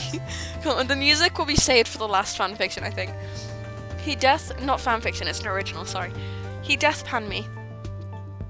He served death to me on a pan. He gave me my wish of wanting to die.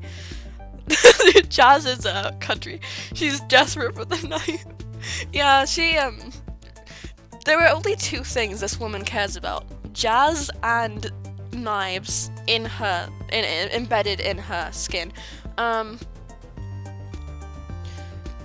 on, stop joking around. We've got to get. Come on, stop joking around. We've got to get to Ivy. Hopefully she's safe. He's becoming more country with every new dialogue, and I completely forgot what he sounded like the last time I voiced him, except that he was country. All of TikTok's dark romance be like. I stayed silent as we walked to Ivy's house. She lived a little bit far from here, so we'd be walking 4 miles. What are cars?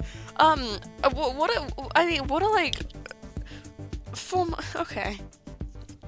miles. I can't even walk 1. I assume neither of them can drive or something. Arriving at Ivy's place, the home looked abandoned. Good, now they can move in and become a couple. The home looked abandoned. The lights were off and the window blinds were shut. Give me a moment, I need to drink water. I need to drink a water. My throat is dying. Arriving at Ivy's place, the home looked abandoned. The lights were off, and the window blinds were shut. Jasper shoved me towards the door and as a signal for me to knock. Why is he shoving Erin everywhere? All he's done is just shove her and push her. I balled my fist with a slight sigh and then knocked, light the tapping. The light tapping probably wasn't good enough for her to hear, so I decided to knock harder. Then Ivy popped out of the door with a fast motion, a knife to my head. Whoa, everyone's gonna be so happy. Erin would have been so happy if you just stabbed her in the head with that knife. She should have just done it. Oh my goodness! Erin, are you okay? I sighed with relief. Yeah, save me. That's both of you that saved my life now. She blinked, correcting what I said. No, I didn't save you. I just didn't kill you. She stared over to Jazz, gesturing to him as she said it. Wait, he saved you? Ivy stared towards Erin, quickly glancing at Jazz with a look of disbelief. Huh, I thought he was too puny to save you. Why is she so mean? 4 miles in the apocalypse. Wait, is he Australian now? Was I becoming Australian? Never mind. Arriving at Ivy's place, the home looked... No, wait,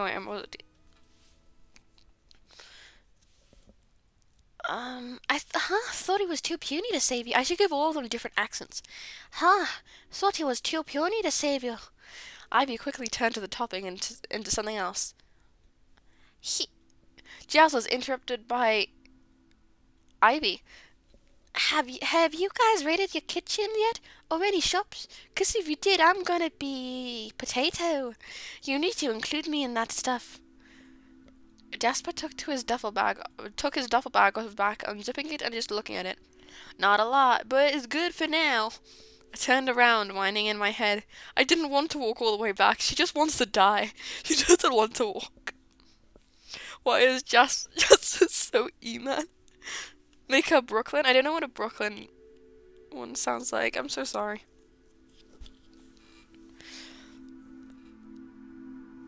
I turned around, whining in my head. I didn't want to walk all the way back, but I knew now that the apocalypse started, we were just gonna have to walk a lot. She's so nonchalant about it.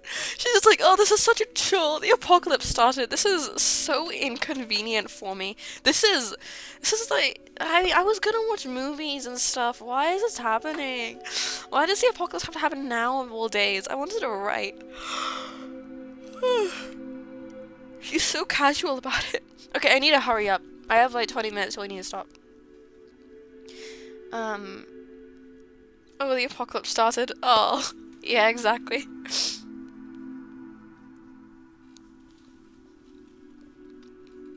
But I knew now that we were gonna have to walk a lot. I still couldn't believe it started. Thinking about the zombie in front of my door was something I do not want to do. In fact, I could still feel my chest tighten. She didn't seem like she was scared. The shock I experienced and still experience currently. My house was a block or two 2 points. 2 points. 1 sec. So, I thought they were 4 miles away from her house. Second point. They have bikes. Why were they walking 4 miles? the 4 miles, like, it just doesn't exist, I guess. I mean, it's 4 miles to Ivy's house, but it's not 4 miles from Ivy's house. I wasn't the type to be athletic. Bro walks 4 miles and then complains about the house being a block or 2 away. Aaron, come on! I've got a box. He's Australian. He switches between Australian and country. I quickly twirled around, almost sprinting towards Ivy's garage. They're still at Ivy's house. It stood open with a screech, most likely attracting others like it was real human being. There's no A there. It's just, it was real human. The garage door was most definitely not. We all hopped on our old bikes. I remembered our old times. We were only children riding bikes, and these bikes are definitely not fit for 20 to 22. Wait, so they are adults. Why can't they drive? I could feel the cold air rushing to my face and hair as I tried to never sit down on the uncomfortable seat on the bike. We arrive at my house after a little while of biking. 4 miles. I go ahead. Cars make noise in the apocalypse, I guess. Yeah, but the zombies are slow and stupid. Nothing will happen. We arrive at my house after a little bit of biking. I go ahead and walk inside my house. I grab a plastic bag from the cabinet that is filled to the brim with them. Why do you have a bag filled with plastic? Why do you have a cabinet filled with plastic bag? Okay. I walk around, loading my bag sorry, I'm so tired. With spices and foods. And she needs the spices. It says there's a penchant for something. Something will happen. I guess so. She needs the spices. It's really important to get the spices. Actually. Where was I? And things you can easily make. They get heavy on my arms as I place milk and water. That stuff's gonna get off. I'm so sorry that you're gonna be one day into the apocalypse. You're gonna have off milk on your hands. Finally walk outside. So, how are we gonna transport these? Oh no, wait, this is Aaron. So, how are we going to transport these? I asked the 2 of them. Jazz answers, have a suitcase or backpacks. I end up putting some bags into a backpack and giving it to Jazz. And finally, I put the rest of the bags inside my suitcase. Why are they carrying suitcases in the apocalypse? Stace. She's not unseasoned. Even while people are being eaten alive, seasoning is really important.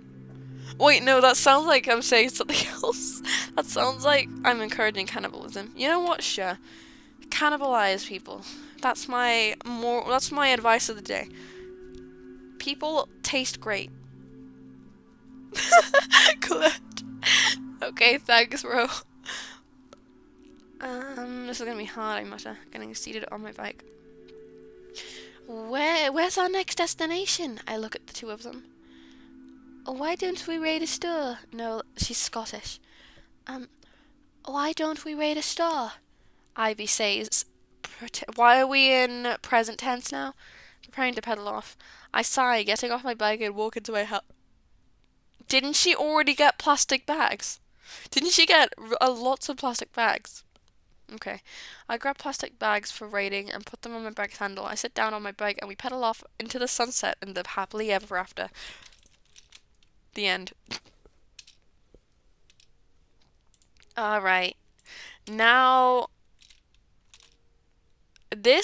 all I have to say about this, okay, 2 things.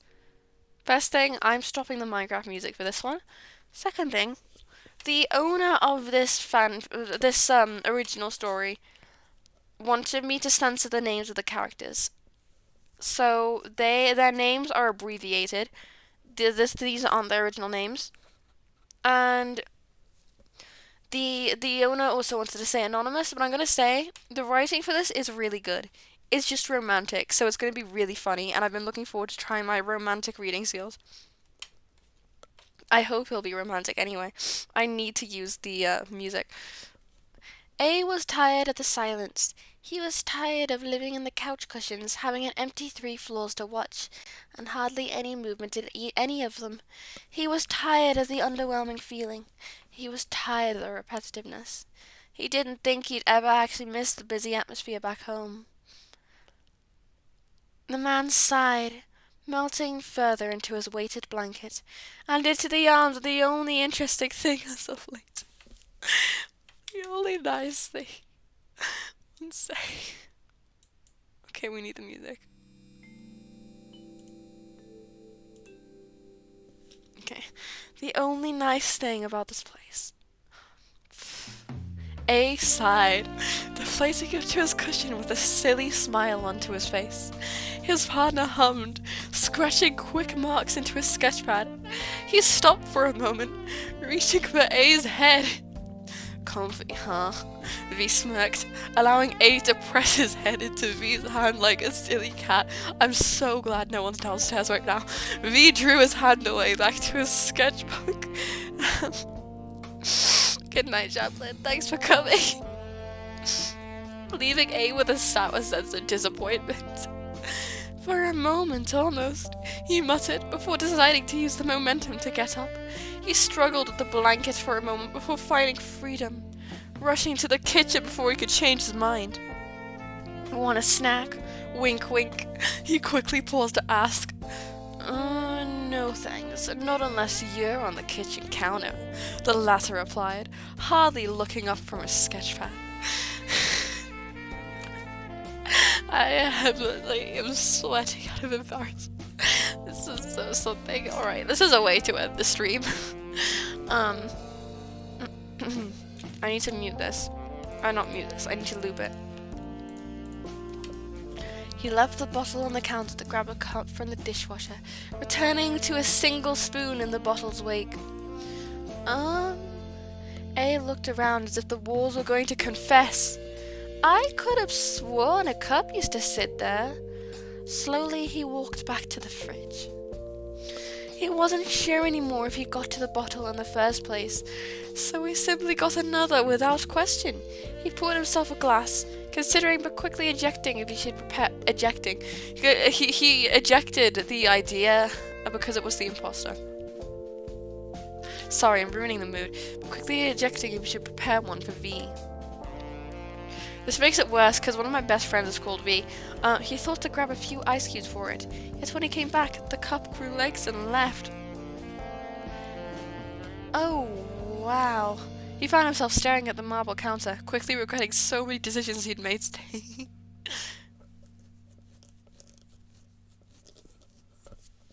Okay. The wording makes me for real. Yeah. I imagine the cup just moving and A just like, I regret everything. I regret existing. Okay, no more romance for now.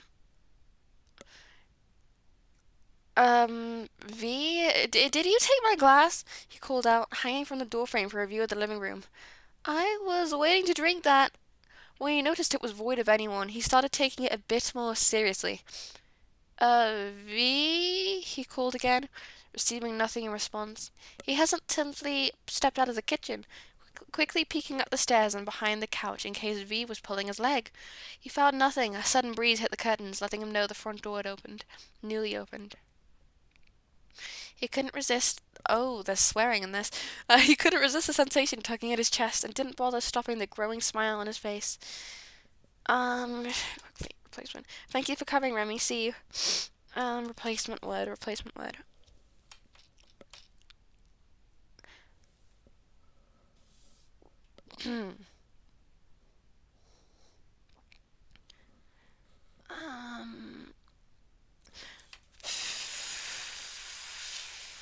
Feta cheese, finally. Something interesting. He quickly slipped on a pair of shoes, jogged outside, and hopped off the porch. Anyone out here? He asked in a loud whisper. Anyone out here? he asked in a loud whisper, lowering himself closer to the grass as the pace slowed down. Miko, you back here? That was my favorite cup.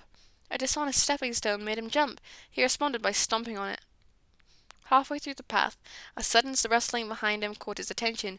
Whipping his head around, A was more intrigued with how he didn't notice it at first than all the things it might be. Before he had a chance to consider it, though, the creature leaped into his arms.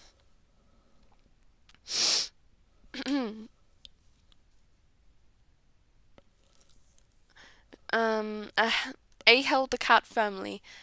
Shocked and a loss. Sorry.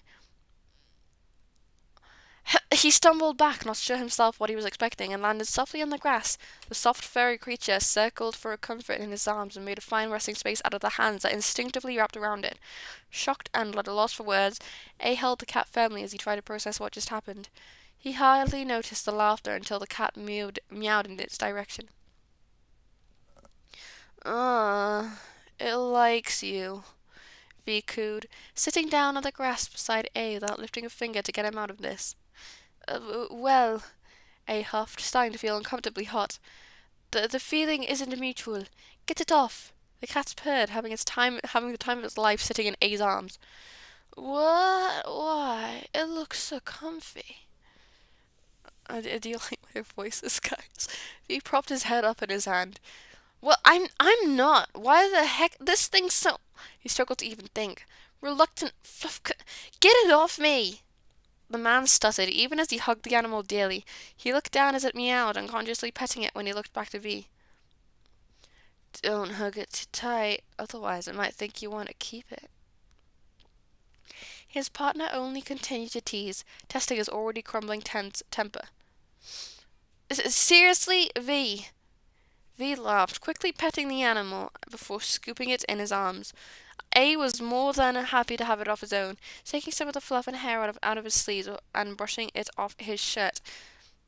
Finally, he muttered, glaring at the cat in V's arms. I'm zoning out now. He leaned closer to it with his hands on his hips. Where did you take my peach juice? Peach juice? V interjected, earning a small meow and swish of its tail. What peach juice? The cup I made for myself in the kitchen. Where did you take it, you little furball? He said, smiling and tapping the cat's forehead. Oh, the pink one. The peach one? V asked this time, less confident than before. Yes, V. It's peach juice. He looked up from the cat, glaring now at V. V?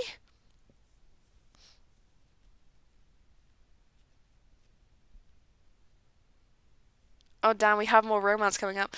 The other flattened his lips, looking around the various weeds and flowers scattered across the path. He chuckled when he finally looked back at A. Yeah, I'd reckon. V! A lunged forward, forcing the feline to beeline for the bushes again. Both of them! Seriously, you said you didn't want anything! The blue had complained, shaking V by the shoulders. V only laughed, making sure A wouldn't topple by putting his arms around him. I'm sorry. I'm sorry. Just tell me next time, idiot. I was gonna get you a glass anyways. Fuck.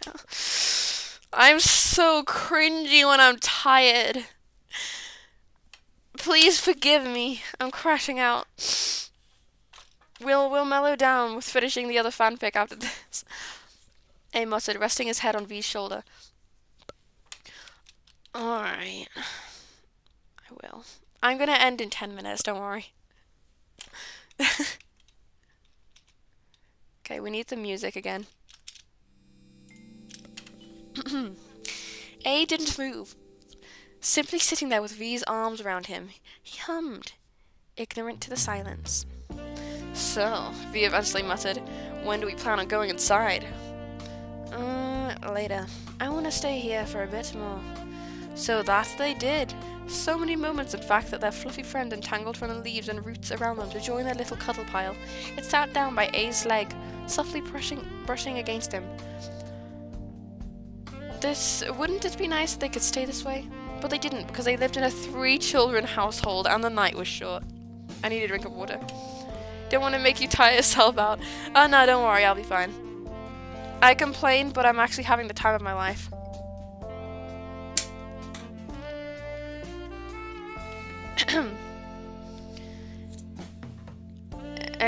V muttered, eventually breaking the silence. Come on, it's almost morning. Did they stay there all night? That's crazy. Okay. Come on, it's almost morning. We gotta get up. Sweetheart. He lifted A's chin in his hand, tilting his head to look at his face. 5 more minutes, A mumbled in reply. They won't mind 5 more minutes. You really minded 5 more minutes during bedtime? We shouldn't encourage that anyways. V laughed, inching his legs into a more escapable position. No, stay here, I don't want to go yet. A wide, it's nearly over. A wide, dragging on even as V left go of him and stood up, hanging onto V's shoulder. He buried his hand into V's shoulder. A looked up at his partner. Please? V hummed, pulling A to his feet. No. Come on. It's finished. Back to the not dying, decently written fanfiction. We'll be doing that. Oh, sorry, that was copyrighted music. I needed me to put that on. I'm looking for my iTunes.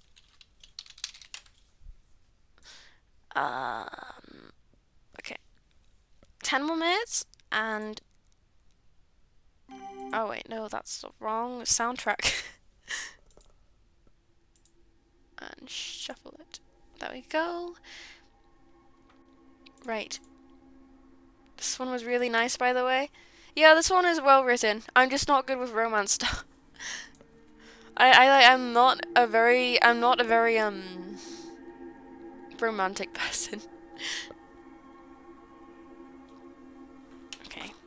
Back to things I don't fear for myself when reading. Okay. This is back to something I won't worry if I get overheard reading. I can't write romance well. Angst is so much easier. I haven't written romance in years. I used to love writing romance, but now I can't. I used to do so many romance roleplays. Now I just do angst roleplays.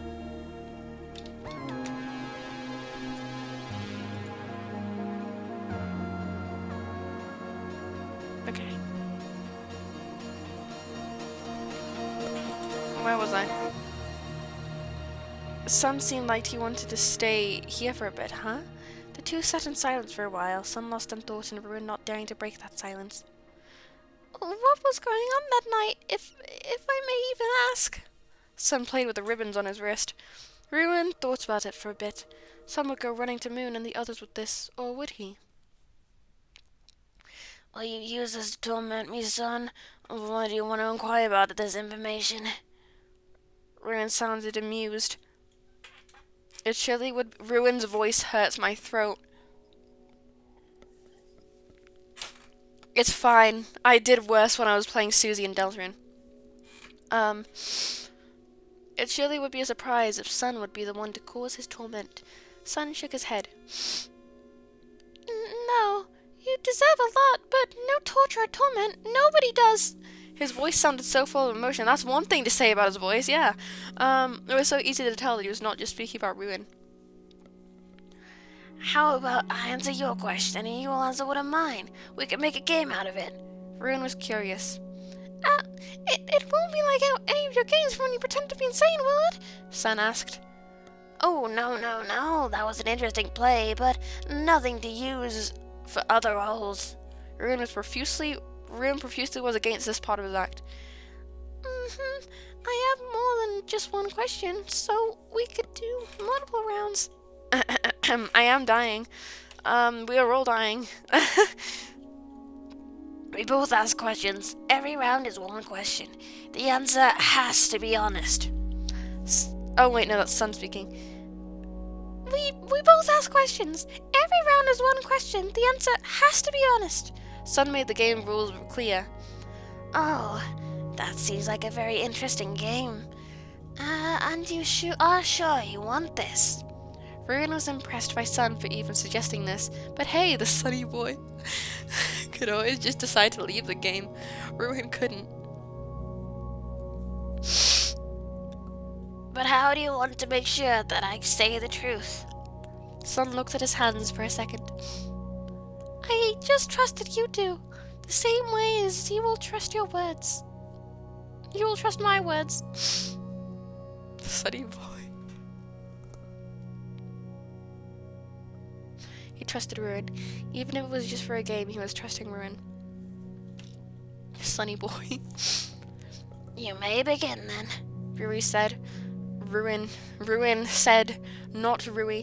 For once, Ruin wouldn't act, even if it would be harder for him than anything else. Sun trusted him. He would pay that back. Sun had watched Ruin even agree to his game, and he didn't plan on lying. If Ruin was really truthful, why would he be? Why did Sun trust him? He would be as well. What was happening to you that night? Sun finally was able to ask the question that was on his mind for so long.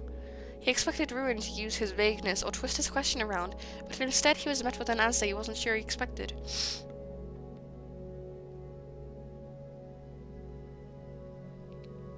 I was experiencing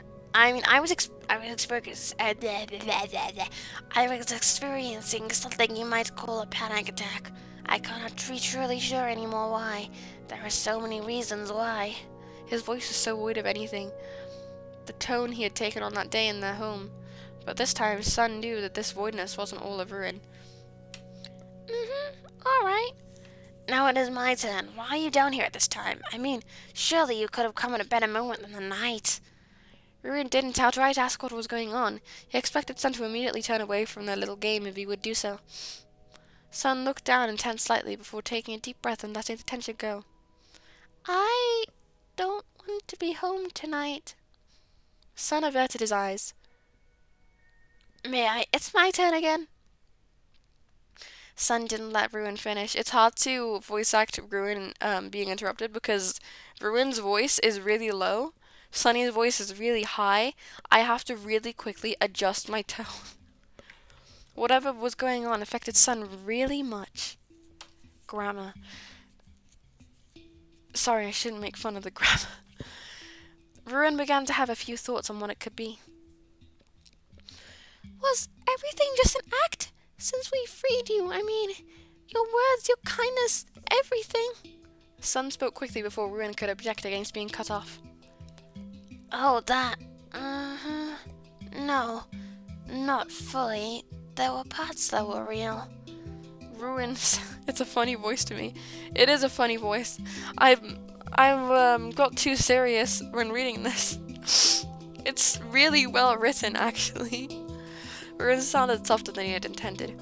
If he could have moved, he probably would have fidgeted with his belt by now, or worked, anything. Talking so directly was taking a lot from him, nothing to distract himself with. Now it is my turn again.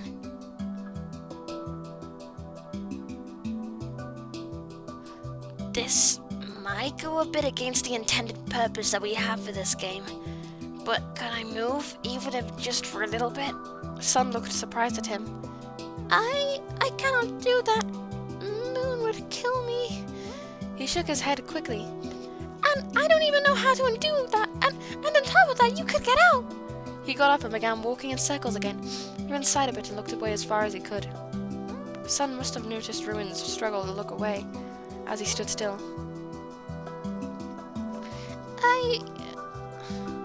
I'll try. Sun sighed after he thought for a second. Moon would kill him if he ever found out. Hell, Sun would kill himself if he somehow would let Ruin out of the room, but he went to the console anyway.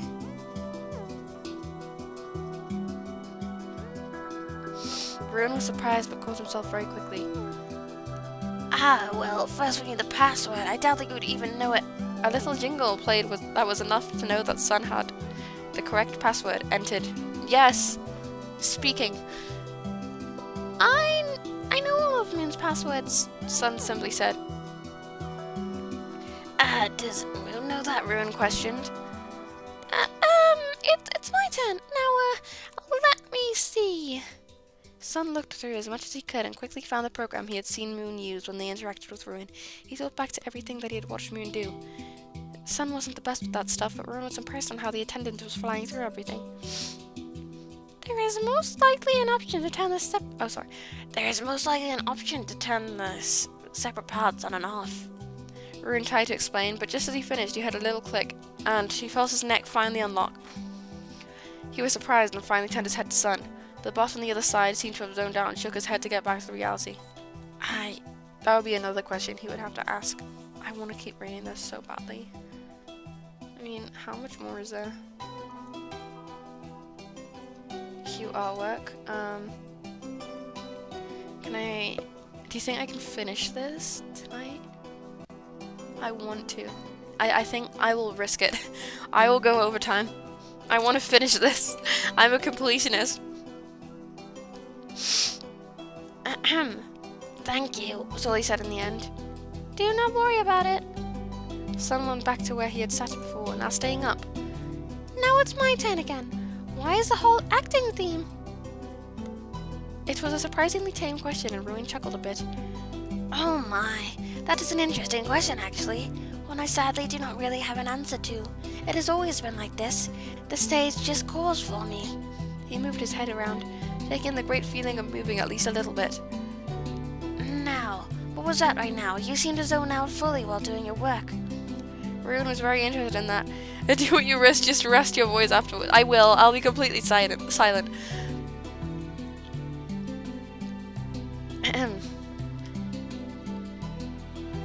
Felt familiar in a strange way. Sun sighed and moved his leg up and down. I guess it just helps. I watch Moon a lot. I don't really understand what he does exactly, but I pick up how he does it. He shrugged. It's really just a coincidence that I was successful, I guess. He didn't answer his question. That wasn't... Okay. Ruin felt like the opposite was true. Sun was underestimating his own capabilities and skills.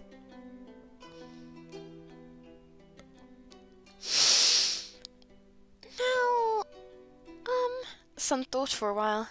Did you see us as friends? While he said it, he sat back down onto the ground and looked up at the other bot. Ruin stayed silent. Did he? He knew the answer, but this was the hardest to admit. The hardest to be truthful about. Yes. The word came out shaky, and Ruin averted his gaze fully. Sun stayed silent as well and finally let out a breath that he didn't know he had. Well, it's your turn. Do you have anything else to ask? Sun tilted his head slightly as he watched Ruin. I do, Ruin said, and turned his head back to face Sun. It was time. What happened before you came here? Sun stared at the ground as he heard Ruin's words. All the thoughts he was able to push away and have fun with Ruin. It all came crashing down. All of it was blown away by that one question.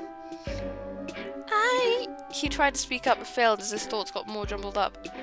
Sun wasn't sure what to do, what to say or think. He had pushed the thought away for months. Every time he was mentioned, Sun's mood wouldn't just change. He was basically just feeling like he was in a void. Right now, this void was coming to get him.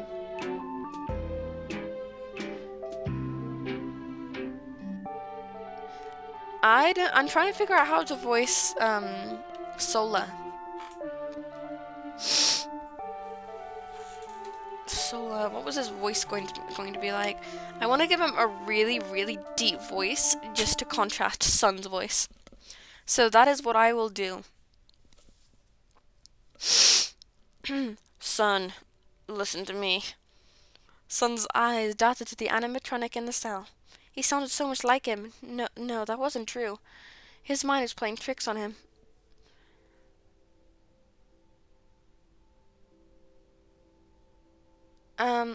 What? Do you want to talk to me? He felt the presence of him right beside him. He heard the footsteps as the hallucinations went around him, finally getting into his view. There he stood, his dead brother.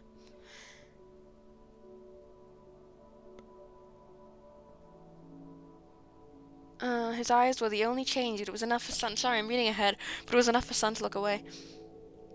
His heart sank far down as he shook his head. Go away, he whispered under his breath. You're not him. He'd been dealing with him for a while now. Oh, please. I'm just as real as you are. As long as you live, I will be here, and I will make your life a living Son. The voice cut right through the hallucinations, and both Sun and the fake moon went silent and looked at Ruin. The other animatronic looked at Sun strangely. Don't even bother listening to it. Sun didn't know how Ruin knew what was going on, but at this moment he was thankful for any other voice besides Moon's. Is Moon dead or something? Reading ahead. I'm so sorry. I just want to keep reading. Don't even bother listening. Whatever the thing tells you is not true. Ruin sounded so soothing, yet again Sun theorized that this was a real Ruin.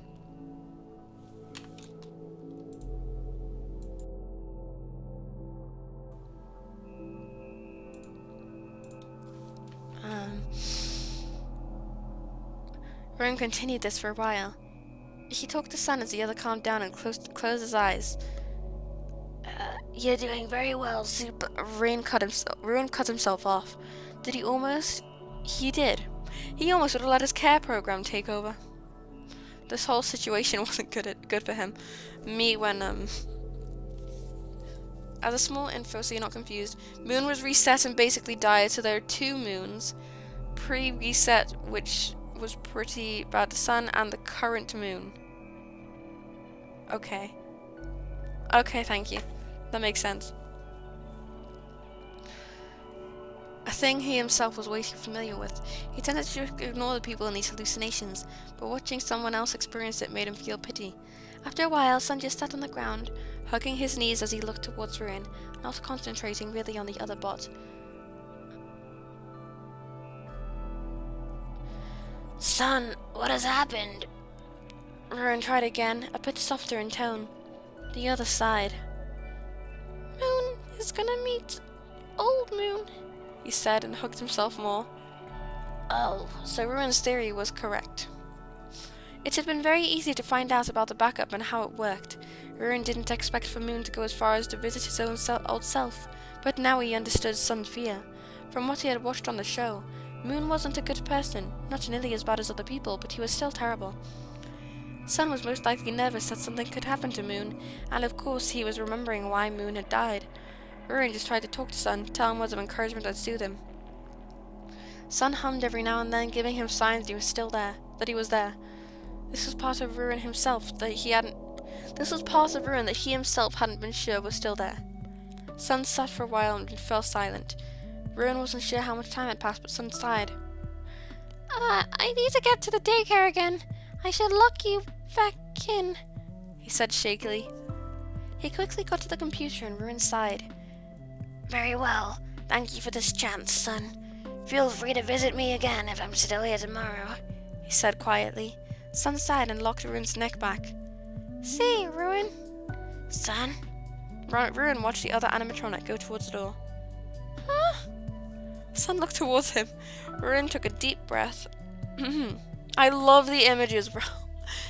I'm loving the images a bit too much. I liked being your friend, even if it was just for a moment. Ruin smiled at him just as before, but it felt genuine this time around. With that, Sun left. As he walked down the halls, he thought a bit. Ruin was a monster. He had killed so many, even thinking it was merciful, but he didn't get to play the judge and executioner. He was just like any other of them. So why did he not fully hate them? Because he's my friend. That was great, actually. It is decent. I love the visual representation you give here. I love it so much. These two were genuinely enjoyable to read, as in not in a funny way, but in a this is good quality way. This is very good quality way. This is enjoyable. And then everything else was just really fun in a funny way. We managed to get through all the fanfictions, actually. Of course, I picked the perfect amount, so. Right, so. I think that's everything I have. What you saw heard was really fun, yeah. I think if I do this again, it will be with my own stories this time. And I'm considering making it a special of some sort, but I don't know about that one. Oh yes. Rest please, you sound like you need it. I'll rest. My voice is just shot. I don't normally talk for this long and do voices for this long. Even in the Deltarune streams, when I do voices, I don't talk for that long. Because the dialogue has breaks, so my voice gets a break. But yeah, I'll be reading out my own dumb stories next time. I don't know what to do next week. I'll figure something out.